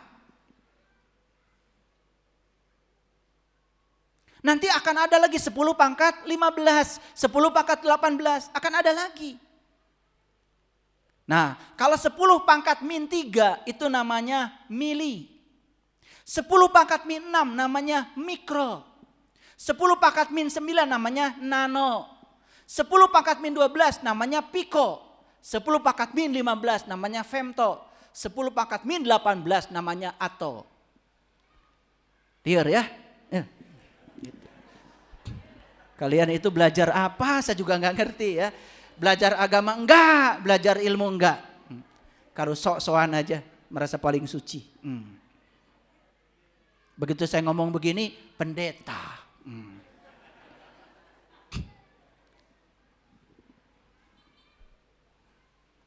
Yuk, sekarang kita cek.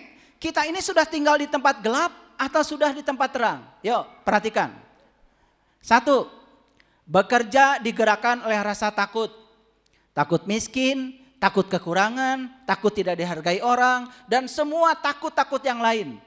Takut tidak kebayar cicilan, begitu apa tidak? Kalau kalian bekerja masih digerakkan oleh rasa takut, bukan digerakkan oleh Allah, itu tanda kalian masih tinggal di tempat gelap. Uang, kebahagiaan, kesuksesan harus diperjuangkan dengan keras. Sehingga uang itu, bayangan itu dikejar terus. Bukan mengejar kita. Begitu apa tidak? Ada yang masih kerja keras cari uang? Kerja keras cari kesuksesan? Dan semua harus diperjuangkan dengan keras? Kalau itu yang terjadi, itu masih tinggal di tempat gelap. Kebahagiaan bergantung pada situasi di luar yang terus berubah. Lihat saya semuanya. Apakah Bapak Ibu hari ini bahagianya sudah tidak bergantung pada situasi yang di luar?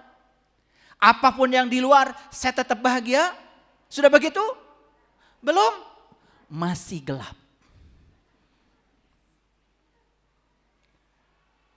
Kesuksesan dikaitkan dengan pencapaian akademik, pencapaian jabatan, pencapaian hubungan.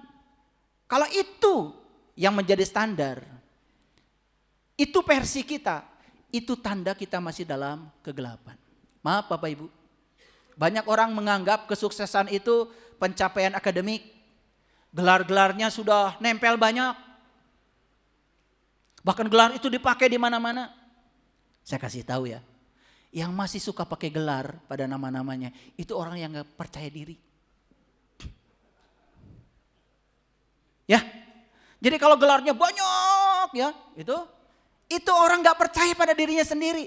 Bagaimana orang lain bisa percaya sama dia? Kalau gak pakai untaian gelar-gelar itu dia gak percaya.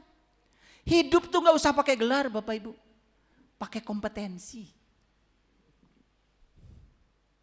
Lepas semua atribut-atribut itu. Jika perlu lepas jubah kita. Turun ke bawah. Baru benar itu.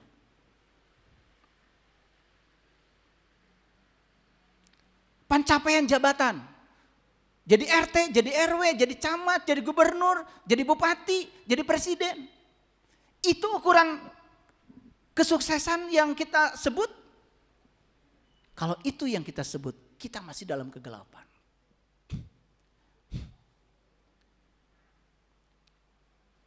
Ada nggak orang memiliki kekuasaan yang tinggi, tapi kekuasaannya hanya digunakan untuk apa?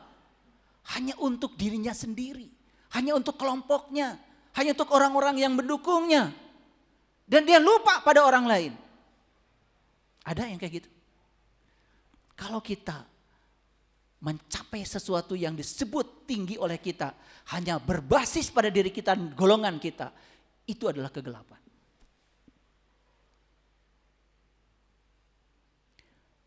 Ada yang takut ketidakpastian? Ada. Padahal hidup itu tidak pasti. Hidup itu perubahan. Sehingga karena takut ketidakpastian, stres, cemas, marah.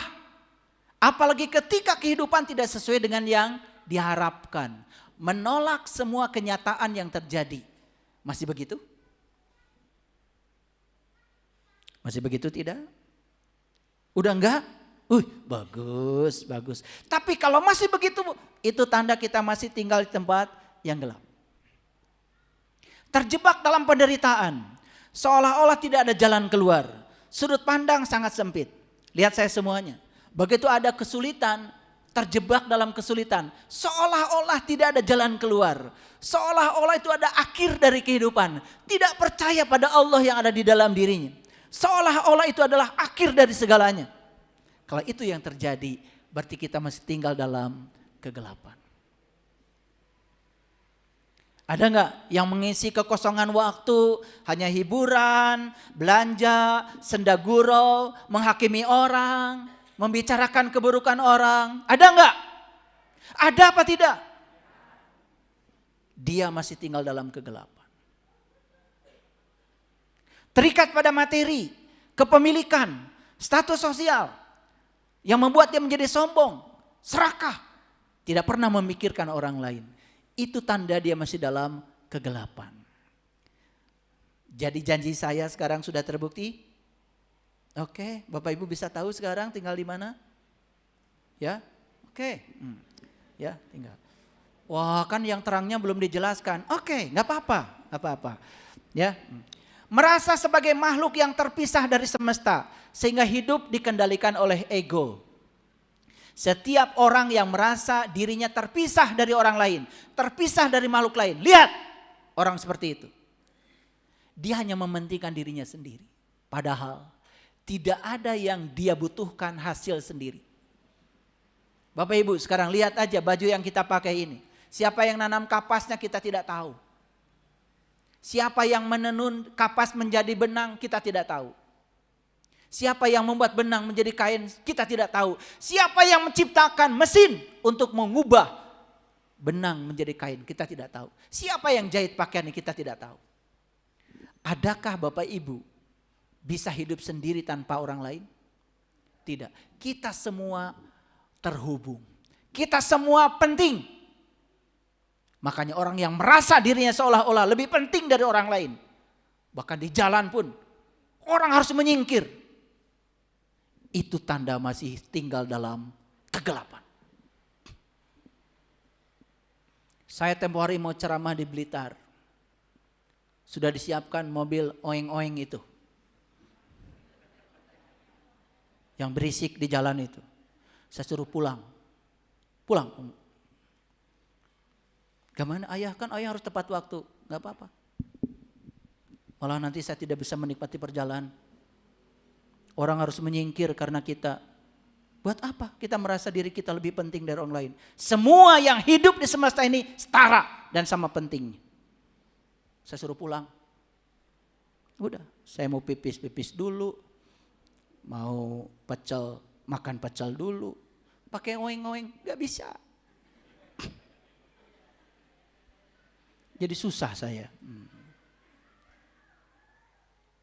Makanya enak kalau hidup itu merasa tidak tahu apa-apa. Jadi belajar terus. Merasa tidak punya apa-apa, lepas dari segala kepemilikan. Merasa tidak bisa apa-apa, tidak pernah meremehkan orang lain. Merasa bukan siapa-siapa, kita semua setara. Enak gak kalau gitu? Kita butuh yang seperti itu di negeri ini. Kita butuh pemimpin yang semacam itu, pemimpin yang melayani. Bukan pemimpin yang mementingkan dirinya sendiri dan golongannya. Itu kegelapan. Hidup dipenuhi oleh konflik, ketakutan dan keterpisahan. Kalau kita hidupnya banyak konflik, ketakutan, ya, bahkan kita merasa terpisah dari orang lain. Merasa seolah-olah diri kita pun terpisah dari alam semesta. Kalau itu yang terjadi, itu kita masih dalam kegelapan. Hidup terus bersaing, berkompetisi. Senang sekali ketika mendapat yang diinginkan. Sedih sekali ketika mendapatkan yang tidak diinginkan. Apalagi ketika kita kehilangan sesuatu yang kita sebut milik kita.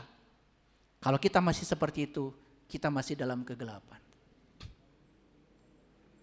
Bapak Ibu, tahu berkompetisi? Tahu bersaing?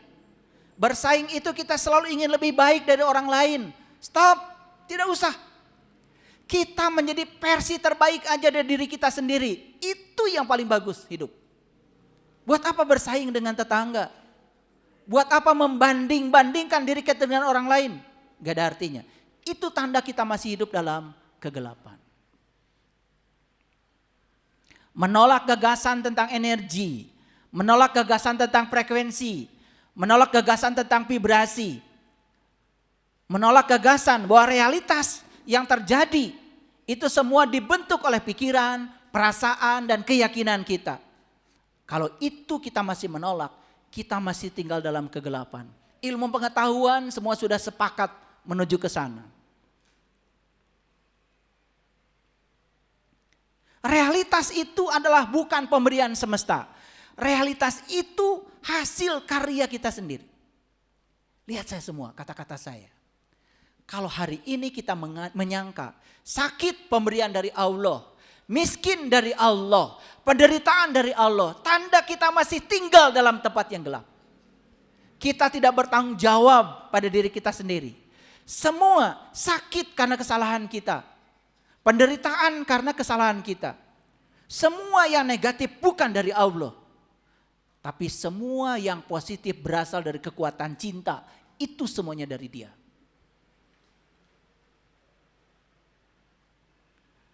Uang menjadi tujuan akhir. Ekonomi berbasis eksploitasi dan ketidakseimbangan. Lihat sekarang, dunia sedang mengalami krisis. Kenapa? Ada ego di situ. Ada negara adidaya yang menerapkan tarif impor. Suka-suka dia. Tidak memikirkan yang lain, tidak memikirkan dunia yang lain. Perang dagang tidak bisa dihindari lagi. Persaingan, kompetisi, itu buah dari kegelapan. Jadi dunia sekarang sedang dihuni oleh orang-orang yang membawa kegelapan. Dan kita butuh orang-orang yang berkesadaran untuk jadi pemimpin dunia. Apa yang terjadi? Krisis ekonomi sekarang sudah diambang pintu. Tetapi kita semua harus punya keyakinan. Kita punya kekuatan sendiri. Yang tidak bergantung pada pihak yang lain. Kita punya spiritualitas. Kita punya keyakinan. Realitas dibangun oleh pikiran, perasaan dan keyakinan kita. Bukan oleh situasi yang di luar. Pendidikan. Semua pendidikan sekarang perhatikan. Berbasis hafalan. Dipaksa anak-anak kita harus menghafalkan ini, menghafalkan itu. Buat apa? Hafalan itu tidak akan pernah menolong seseorang. Dalam tingkatan berpikir, hafalan itu adalah grade yang paling rendah. Mengingat, itu grade yang paling rendah. Keterampilan berpikir yang paling rendah. Di atas itu ada memahami. Di atas itu ada yang namanya menerapkan. Di atas itu ada yang namanya menganalisa. Di atas itu ada yang namanya evaluasi. Di atas itu ada yang namanya mensintesa. Kita butuh orang-orang yang bisa mensintesa pengetahuan. Apa yang terjadi? Pendidikan sekarang ulangan, mengulang-ulang apa yang sudah basi.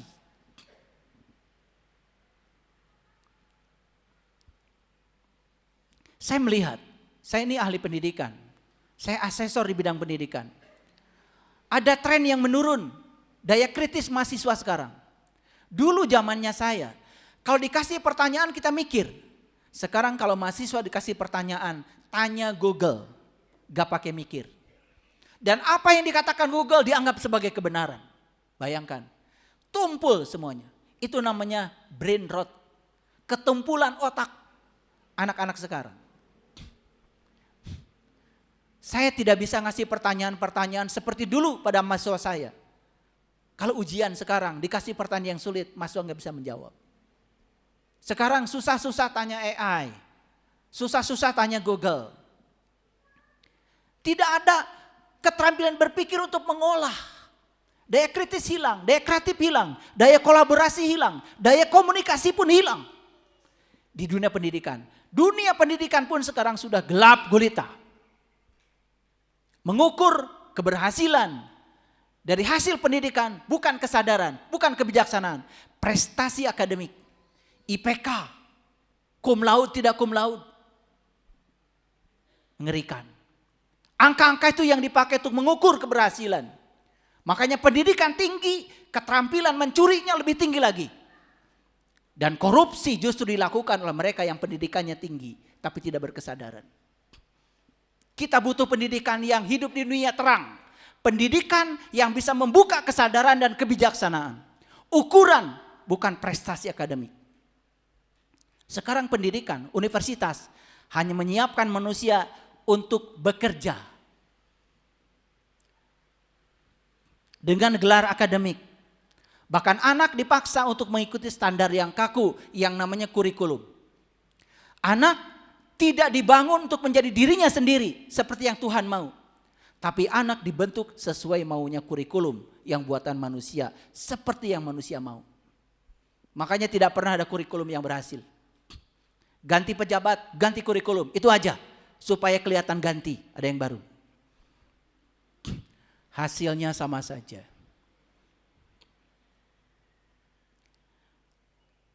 Di dunia gelap, hidup sangat terbatas. Hanya berfokus pada kebutuhan dasar dan status sosial. Lihat, di dunia gelap, orang hanya memenuhi kebutuhan-kebutuhan dasar. Makan, minum, hiburan, tidur, kawin, hanya itu saja. Hidup hanya terbatas di level itu. Tidak menciptakan diri. Bagaimana saya bisa bermanfaat bagi orang banyak? Bagaimana saya bisa menjadi sumber cahaya bagi orang banyak? Status sosial. Ego masih sangat dominan, sehingga kebahagiaan sangat bergantung pada faktor eksternal. Kesuksesan ditandai oleh kekuasaan dan pencapaian materi. Kalau kita mengukur orang sukses, lihat dia jadi siapa. Lihat berapa banyak materinya. Itu ukuran kesuksesan. Bukan berapa berguna dia bagi orang banyak. Berapa besar cinta yang dia bisa bagikan pada orang banyak. Ini semua dunia kegelapan, hadirin. Hidup selalu di antara dua kutub yang berlawanan, yang namanya dualitas. Baik buruk, senang tidak senang, penghakiman, itu semua kegelapan. Teknologi. Ketika digarap oleh orang-orang yang hidup dalam kegelapan, mengorbankan keseimbangan alam demi kenyamanan manusia. Lihat sekarang, batu bara dieksploitasi di semua tempat, hanya tinggal lubang-lubangnya. Demi untuk teknologi yang mengganggu keseimbangan alam. Dan banyak yang lain. Dan bumi kita sudah rusak. Bahkan sekarang, inti bumi itu melambat. Inti bumi sudah melambat pergerakannya. Kenapa? Karena kerusakan yang dibangun manusia di muka bumi ini. Mengambil pohon, tidak pernah menanam lagi. Seolah-olah dia pernah menanam pohon. Lalu pohon yang sudah ribuan tahun dipangkas begitu saja. Oksigen hilang di bumi ini. Sedangkan kita untuk hidup perlu oksigen. Dan kita tidak pernah berterima kasih. Bahwa kita dalam hidup mengeluarkan racun yang namanya karbon dioksida. Diproses oleh tanaman, keluar lagi jadi oksigen. Sementara hutan dibabat habis. Ini kegelapan semua hadir. Kesehatan. Obat jadi makanan. Sementara makanan tidak jadi obat. Semua orang minum obat setiap hari sebagai makanan. Sementara yang dia makan bukan yang sebagai obat, tidak membangun tubuh. Padahal tubuh ini punya cara sendiri untuk mengobati semua penyakit yang ada dalam diri kita.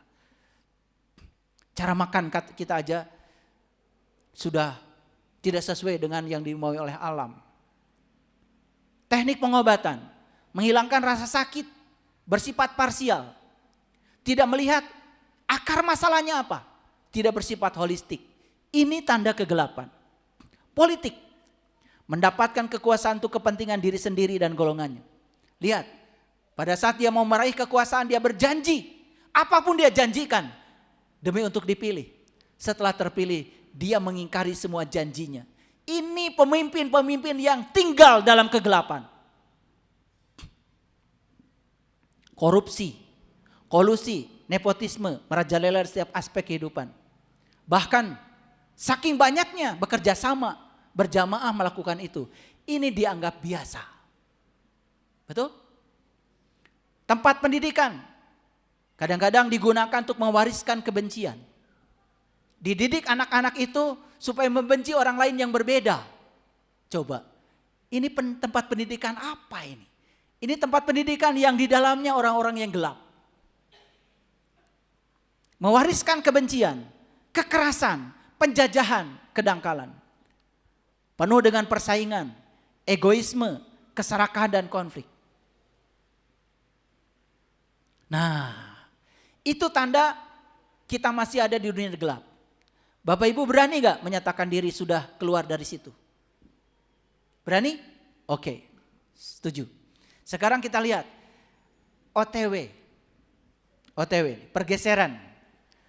Ini jembatan dari gelap menuju cahaya. Apa cirinya?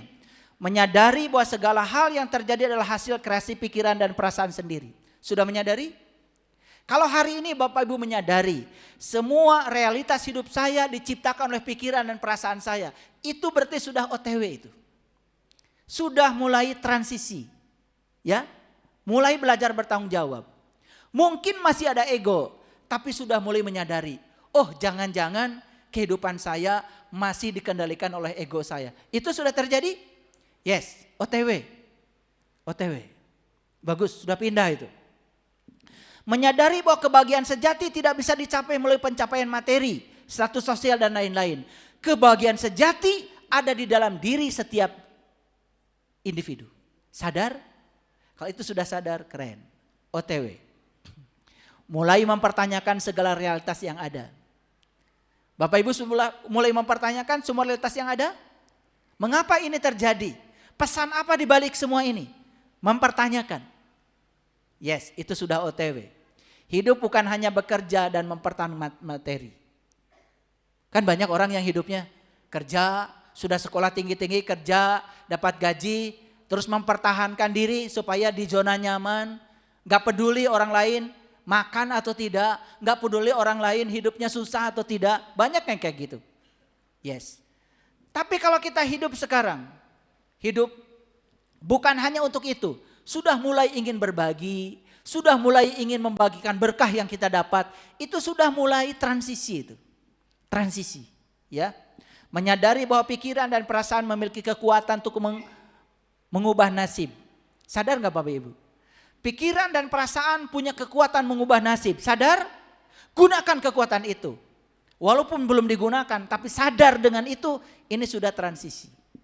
Menyadari adanya hukum tarik-menarik dan pengaruh energi terhadap kehidupan. Yang serupa menarik yang serupa. Menyadari bahwa realitas melampaui segalanya dan tidak seperti yang dibayangkan.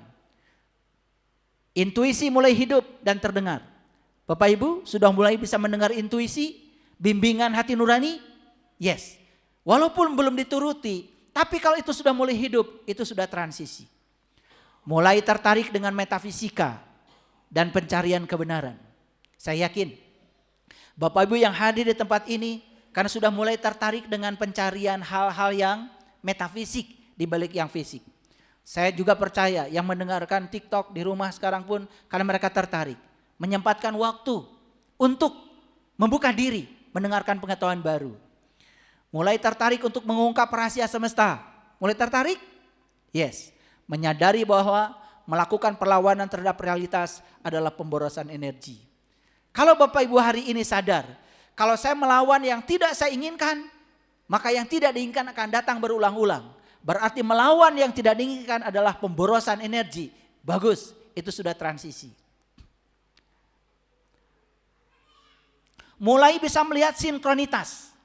Ternyata segala hal yang terjadi itu sinkron. Semua ada jalinan hubungan, tidak terpisah. Mulai melepaskan keterikatan pada ego. Sadar bahwa hidup bukanlah perlawanan, melainkan harus mengalir bersama tarian semesta. Ada pengalaman ya, melawan yang tidak diinginkan itu ternyata capek. Tapi begitu kita mengalir, ikut menari dengan tarian semesta, mulai bisa ringan. Sadar nggak itu? Ini transisi ya. Sadar bahwa hidup yang baik bukanlah memiliki banyak, tetapi membutuhkan sedikit. Mengerti? Ternyata hidup yang baik bukan tentang memiliki banyak, tetapi tentang membutuhkan sedikit. Makin sedikit yang dibutuhkan, ternyata saya lebih damai. Sadar? Transisi. Nah, sekarang siapa yang sudah hidup di dunia cahaya? Mari kita lihat. Yang pertama, dia menjadi mercusuar bagi orang lain dan alam semesta. Menjadi sumber cinta dan keberkahan. Rahmatan lil alamin. Sudah begitu? Sudah begitu? Siapa yang sudah begitu acungkan tangan? Masa gelap semua? Oke, ada yang acung tangan. Yes, tepuk tangan buat yang sudah berani acungkan tangan. Berkontribusi menciptakan kehidupan yang penuh cinta tanpa syarat. Ikut berkontribusi membangun kehidupan yang penuh cinta, kedamaian, ketenangan. Sudah begitu? Oke, itu sudah berada di dunia cahaya. Kehidupan dipahami sebagai satu kesatuan yang tak terpisah. Karena dia sudah melihat dirinya menyatu dengan semesta. Bahkan dia melihat energi universal yang sama ada di setiap bentuk dan tubuh. Maka dia bisa menghargai setiap orang. Itu sudah terang hidupnya. Sudah tidak terikat lagi pada ego. Sehingga tidak ada kemarahan, tidak ada ketakutan. Ingat Bapak Ibu, kemarahan, ketakutan bersumber pada ego. Yang sudah tidak ada ego lagi, tidak ada lagi kemarahan. Apalagi menjadikan mimbar agama sebagai tempat untuk mencaci maki, itu kemarahan. Masih ada kegelapan. Hidup bukan lagi sebagai persaingan, melainkan sebagai kemitraan. Sudah bisa bermitra dengan semua orang? Sudah bisa bermitra dengan para musuh?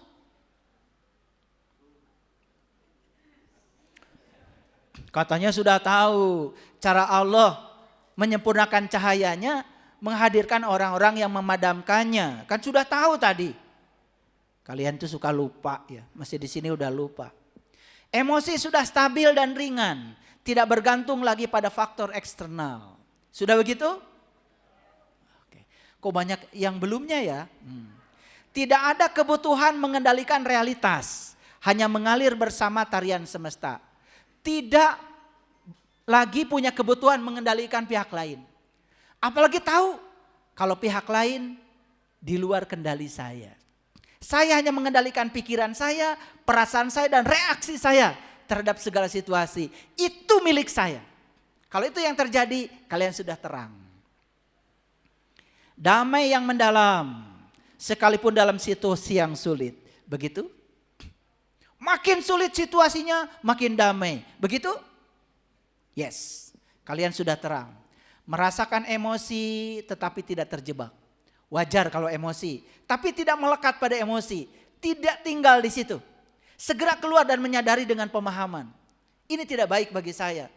Kalau saya masih emosi berarti saya tidak sayang pada diri saya. Begitu?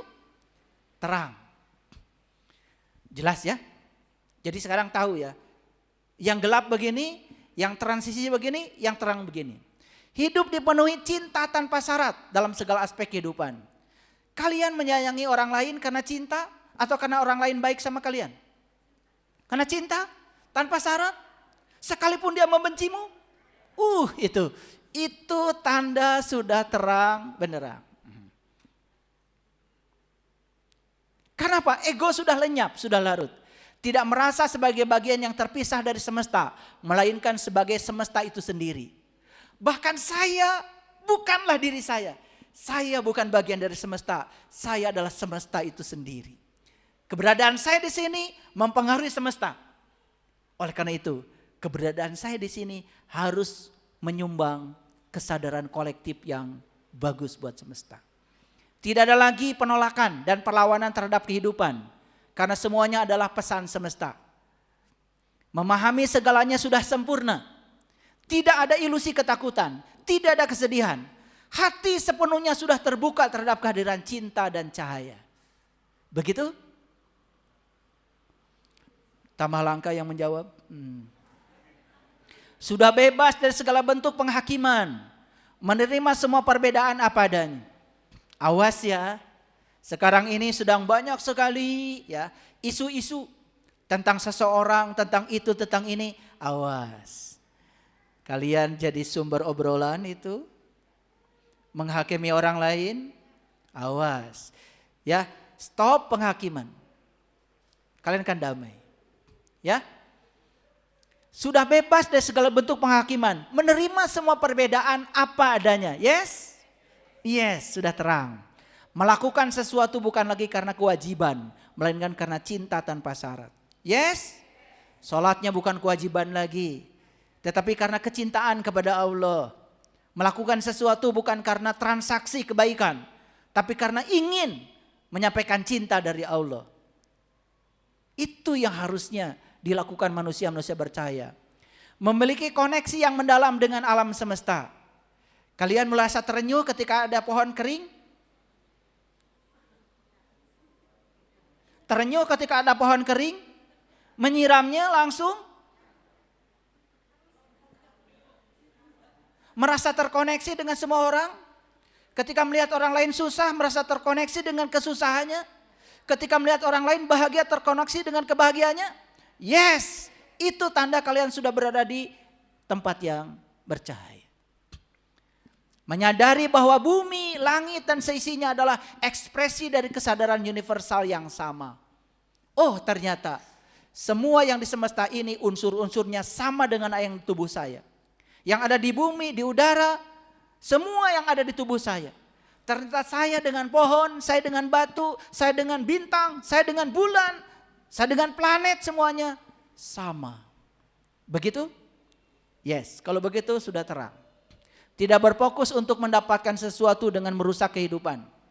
Awas ya, banyak sekarang orang mendapatkan sesuatu tapi merusak kehidupan. Itu gelap. Yang terang benderang, dia mendapatkan sesuatu tidak merusak kehidupan. Dia mengambil dari semesta hanya sebatas kebutuhannya. Hidup tidak didominasi oleh pertikaian dan perpecahan, melainkan hidup dengan cinta dan harmoni. Ya, yang masih berantakan rumah tangganya, itu masih gelap. Ya, hiduplah dengan cinta dan harmoni. Berkontribusi menciptakan realitas baru yang penuh cinta. Yuk, setiap hari kita datang ngaji. Kenapa? Ingin menciptakan realitas baru yang penuh cinta. Kita bosan dengan perpecahan. Kita bosan dengan merasa benar sendiri. Kita bosan dengan ajaran dan keyakinan lama yang tidak melayani. Setuju? Oke. Waras berarti. Seperti lilin kecil yang sudah menyala. Lihat lilin kecil yang sudah menyala. Satu lilin menyala, ribuan lilin di sekitarnya bisa menyala. Ingin gak menyalakan lilin-lilin lain? Sudah bercahaya. Mampu mengubah persaingan menjadi kolaborasi. Mampu mengubah egoisme menjadi kesatuan. Mampu mengubah keserakahan menjadi berbagi. Mampu mengubah konflik menjadi pemahaman. Itulah cahaya. Tidak mengeksploitasi alam untuk kepentingan pribadi, melainkan hanya untuk mengambil seperlunya. Setelah itu mengembalikan alam pada keseimbangan. Saya sedang membutuhkan yang seperti ini. Kita juga butuh pemimpin yang seperti ini. Ekonominya berbasis kesadaran dan keseimbangan, bukan berbasis keuntungan pribadi. Awas ya, kalian kalau dagang jangan cari untung gede-gede. Mentang-mentang orang sedang butuh mau lebaran, semua pada sibuk cari untung sebesar-besarnya. Gelap itu. Gak Idul Fitri itu. Ya. Tidak ada manipulasi dalam membangun hubungan. Semua hubungan dibangun dengan cinta tanpa syarat. Orang yang sudah berada di cahaya membangun teknologi berfokus pada sumber daya yang tidak merusak bumi. Makanya sekarang orang berfokus pada energi terbarukan. Energi fosil akan habis. Maka orang berkreasi untuk menciptakan energi terbarukan. Bahkan orang fisika meramal, ruang kosong ini sumber energi bisa diolah menjadi sumber energi baru. Kesehatan, metode penyembuhannya sekarang holistik. Sadar bahwa tubuh memiliki kecerdasan untuk menyembuhkan dirinya sendiri. Makanya ketika sakit fisik, baca. Yang sakit di mana nih? Jangan yang sakit spiritual kita, yang sakit intuisi kita, yang sakit mental kita, yang sakit energi kita. Perbaiki yang atasnya. Jangan berfokus pada fisik saja. Pendidikan. Kalau pendidikan yang berbasis cahaya, pendidikan berbasis kesadaran dan kebijaksanaan. Membekali peserta didik dengan nilai-nilai spiritual dan kecerdasan emosi. Kita butuh sekolah yang seperti ini. Bukan yang hafalan. Yang mengukur prestasi siswa dengan prestasi akademik. Sekarang kita butuh sekolah yang mengukur prestasi dengan kesadaran dan kebijaksanaan. Betul? Sekolah menjadi ruang untuk menemukan jati diri. Tadi sekolah hanya menyiapkan lapangan kerja. Itu dunia gelap. Tetapi sekolah yang di dunia terang menjadi ruang untuk menemukan jati diri dan koneksitas dengan alam. Bukan sekedar mencetak individu agar siap bekerja. Kita butuh sekolah yang seperti ini. Bapak Ibu, tidak ingin gitu membuat sejarah besar dalam hidup? Mau nggak bikin sejarah besar dalam hidup? Ayo bantu saya. Kita bikin realitas baru yang berkesadaran. Setuju nggak? Kita cetak sekolah-sekolah bisa menghasilkan pemimpin-pemimpin yang berkesadaran, bijaksana, melayani. Itu yang butuh kita sekarang. Sistem pendidikan membuat peserta didik menemukan personal genius zone. Dan menjadi diri mereka sendiri. Bukan dipaksa mengikuti sebuah standar kurikulum yang baku dan kaku. Sekarang anak kita diserahkan pada sekolah. Lalu harus mengikuti kurikulum tertentu yang baku dan kaku. Lalu dijadikan anak kita seperti yang kurikulum mau. Bukan menjadikan anak kita seperti yang maunya Allah. Sekarang Bapak Ibu, lihat ya di dunia politik. Menjadi pemimpin yang melayani dunia. Memimpin dengan cinta dan kesadaran untuk kesejahteraan bersama. Masih ada gak yang seperti ini? Memimpin untuk melayani. Memimpin dengan cinta dan kesadaran. Memimpin untuk kesejahteraan bersama. Ada nggak yang seperti ini? Ya, kita doakan ya. Masih ada. 1-2 aja bagus. Hidup penuh kesadaran di setiap momen. Setiap hari adalah kesempatan baru untuk melatih kesadaran. Memulai dari dengan hening, kesadaran, nafas. Saya adalah cahaya. Saya adalah cinta. Saya adalah sumber cahaya dan cinta setiap saat. Mulai sekarang. Ulangi. Saya adalah cahaya. Saya adalah cinta. Saya adalah sumber cahaya dan cinta setiap saat. Mulailah dari situ. Bapak Ibu. Setelah saya jelaskan semuanya. Indikator hidup di ruang gelap. Indikator hidup dalam transisi dari gelap kepada cahaya. Dan indikator hidup di ruang cahaya. Sekarang berani gak Bapak Ibu mengatakan di mana tempat tinggal Bapak Ibu saat ini? Di ruang gelap? Transisi? Atau di ruang cahaya? Tong lilating transisinya. Ya. Ya. Hijrah itu jangan terus-terusan. Hijrah itu kan pindah dari gelap menuju cahaya. Hayo we hijrah. Tenepi-nepi. Jangan OTW terus, gak nyampe-nyampe. Sudah saatnya kita hidup di dunia cahaya. Dan kita sekarang bertekad menciptakan realitas baru yang beradab. Setuju? Hidup sejahtera bersama.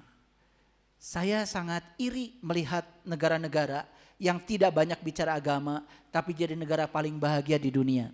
Seperti Finlandia, Norwegia, Selandia Baru, Luxembourg, dan semua negara-negara yang lain. Mereka tidak bicara agama, tapi hidup beradab. Tidak ada pertikaian, tidak ada korupsi, tidak ada manipulasi. Semua dibangun kehidupan dengan kejujuran. Tidak ada manipulasi, apalagi nepotisme. Saya pernah berkunjung ke negara-negara itu. Saya iri terhadap mereka. Mereka hidupnya bahagia. Bahkan hutan-hutannya utuh. Karena mereka yakin panjang umur dibangun oleh hutan. Karena ternyata semakin sering otak kita melihat hijau-hijauan, itu di sel kita ada DNA, ada kromosom. Kromosom yang ke-46 dari DNA kita namanya telomer. Kalau orang sering ke hutan, telomernya memanjang. Kalau telomernya memanjang, selnya jadi sehat. Makanya umurnya jadi panjang. Karena hidupnya bahagia. Bayangkan Bapak Ibu, anak-anak kita, cucu-cucu kita hidup sudah di negara yang penuh konflik. Masuk pendidikan, di situ juga dicetak menjadi orang lain. Menjadi gurunya, menjadi kurikulum, bukan menjadi dirinya sendiri. Mari kita rubah semuanya dengan kesadaran kita. Rubah dari diri kita sendiri. Mari kita hidup di dunia cahaya, karena di dunia gelap semua hanya menimbulkan neraka baru bagi diri kita. Terima kasih. Assalamualaikum warahmatullahi wabarakatuh.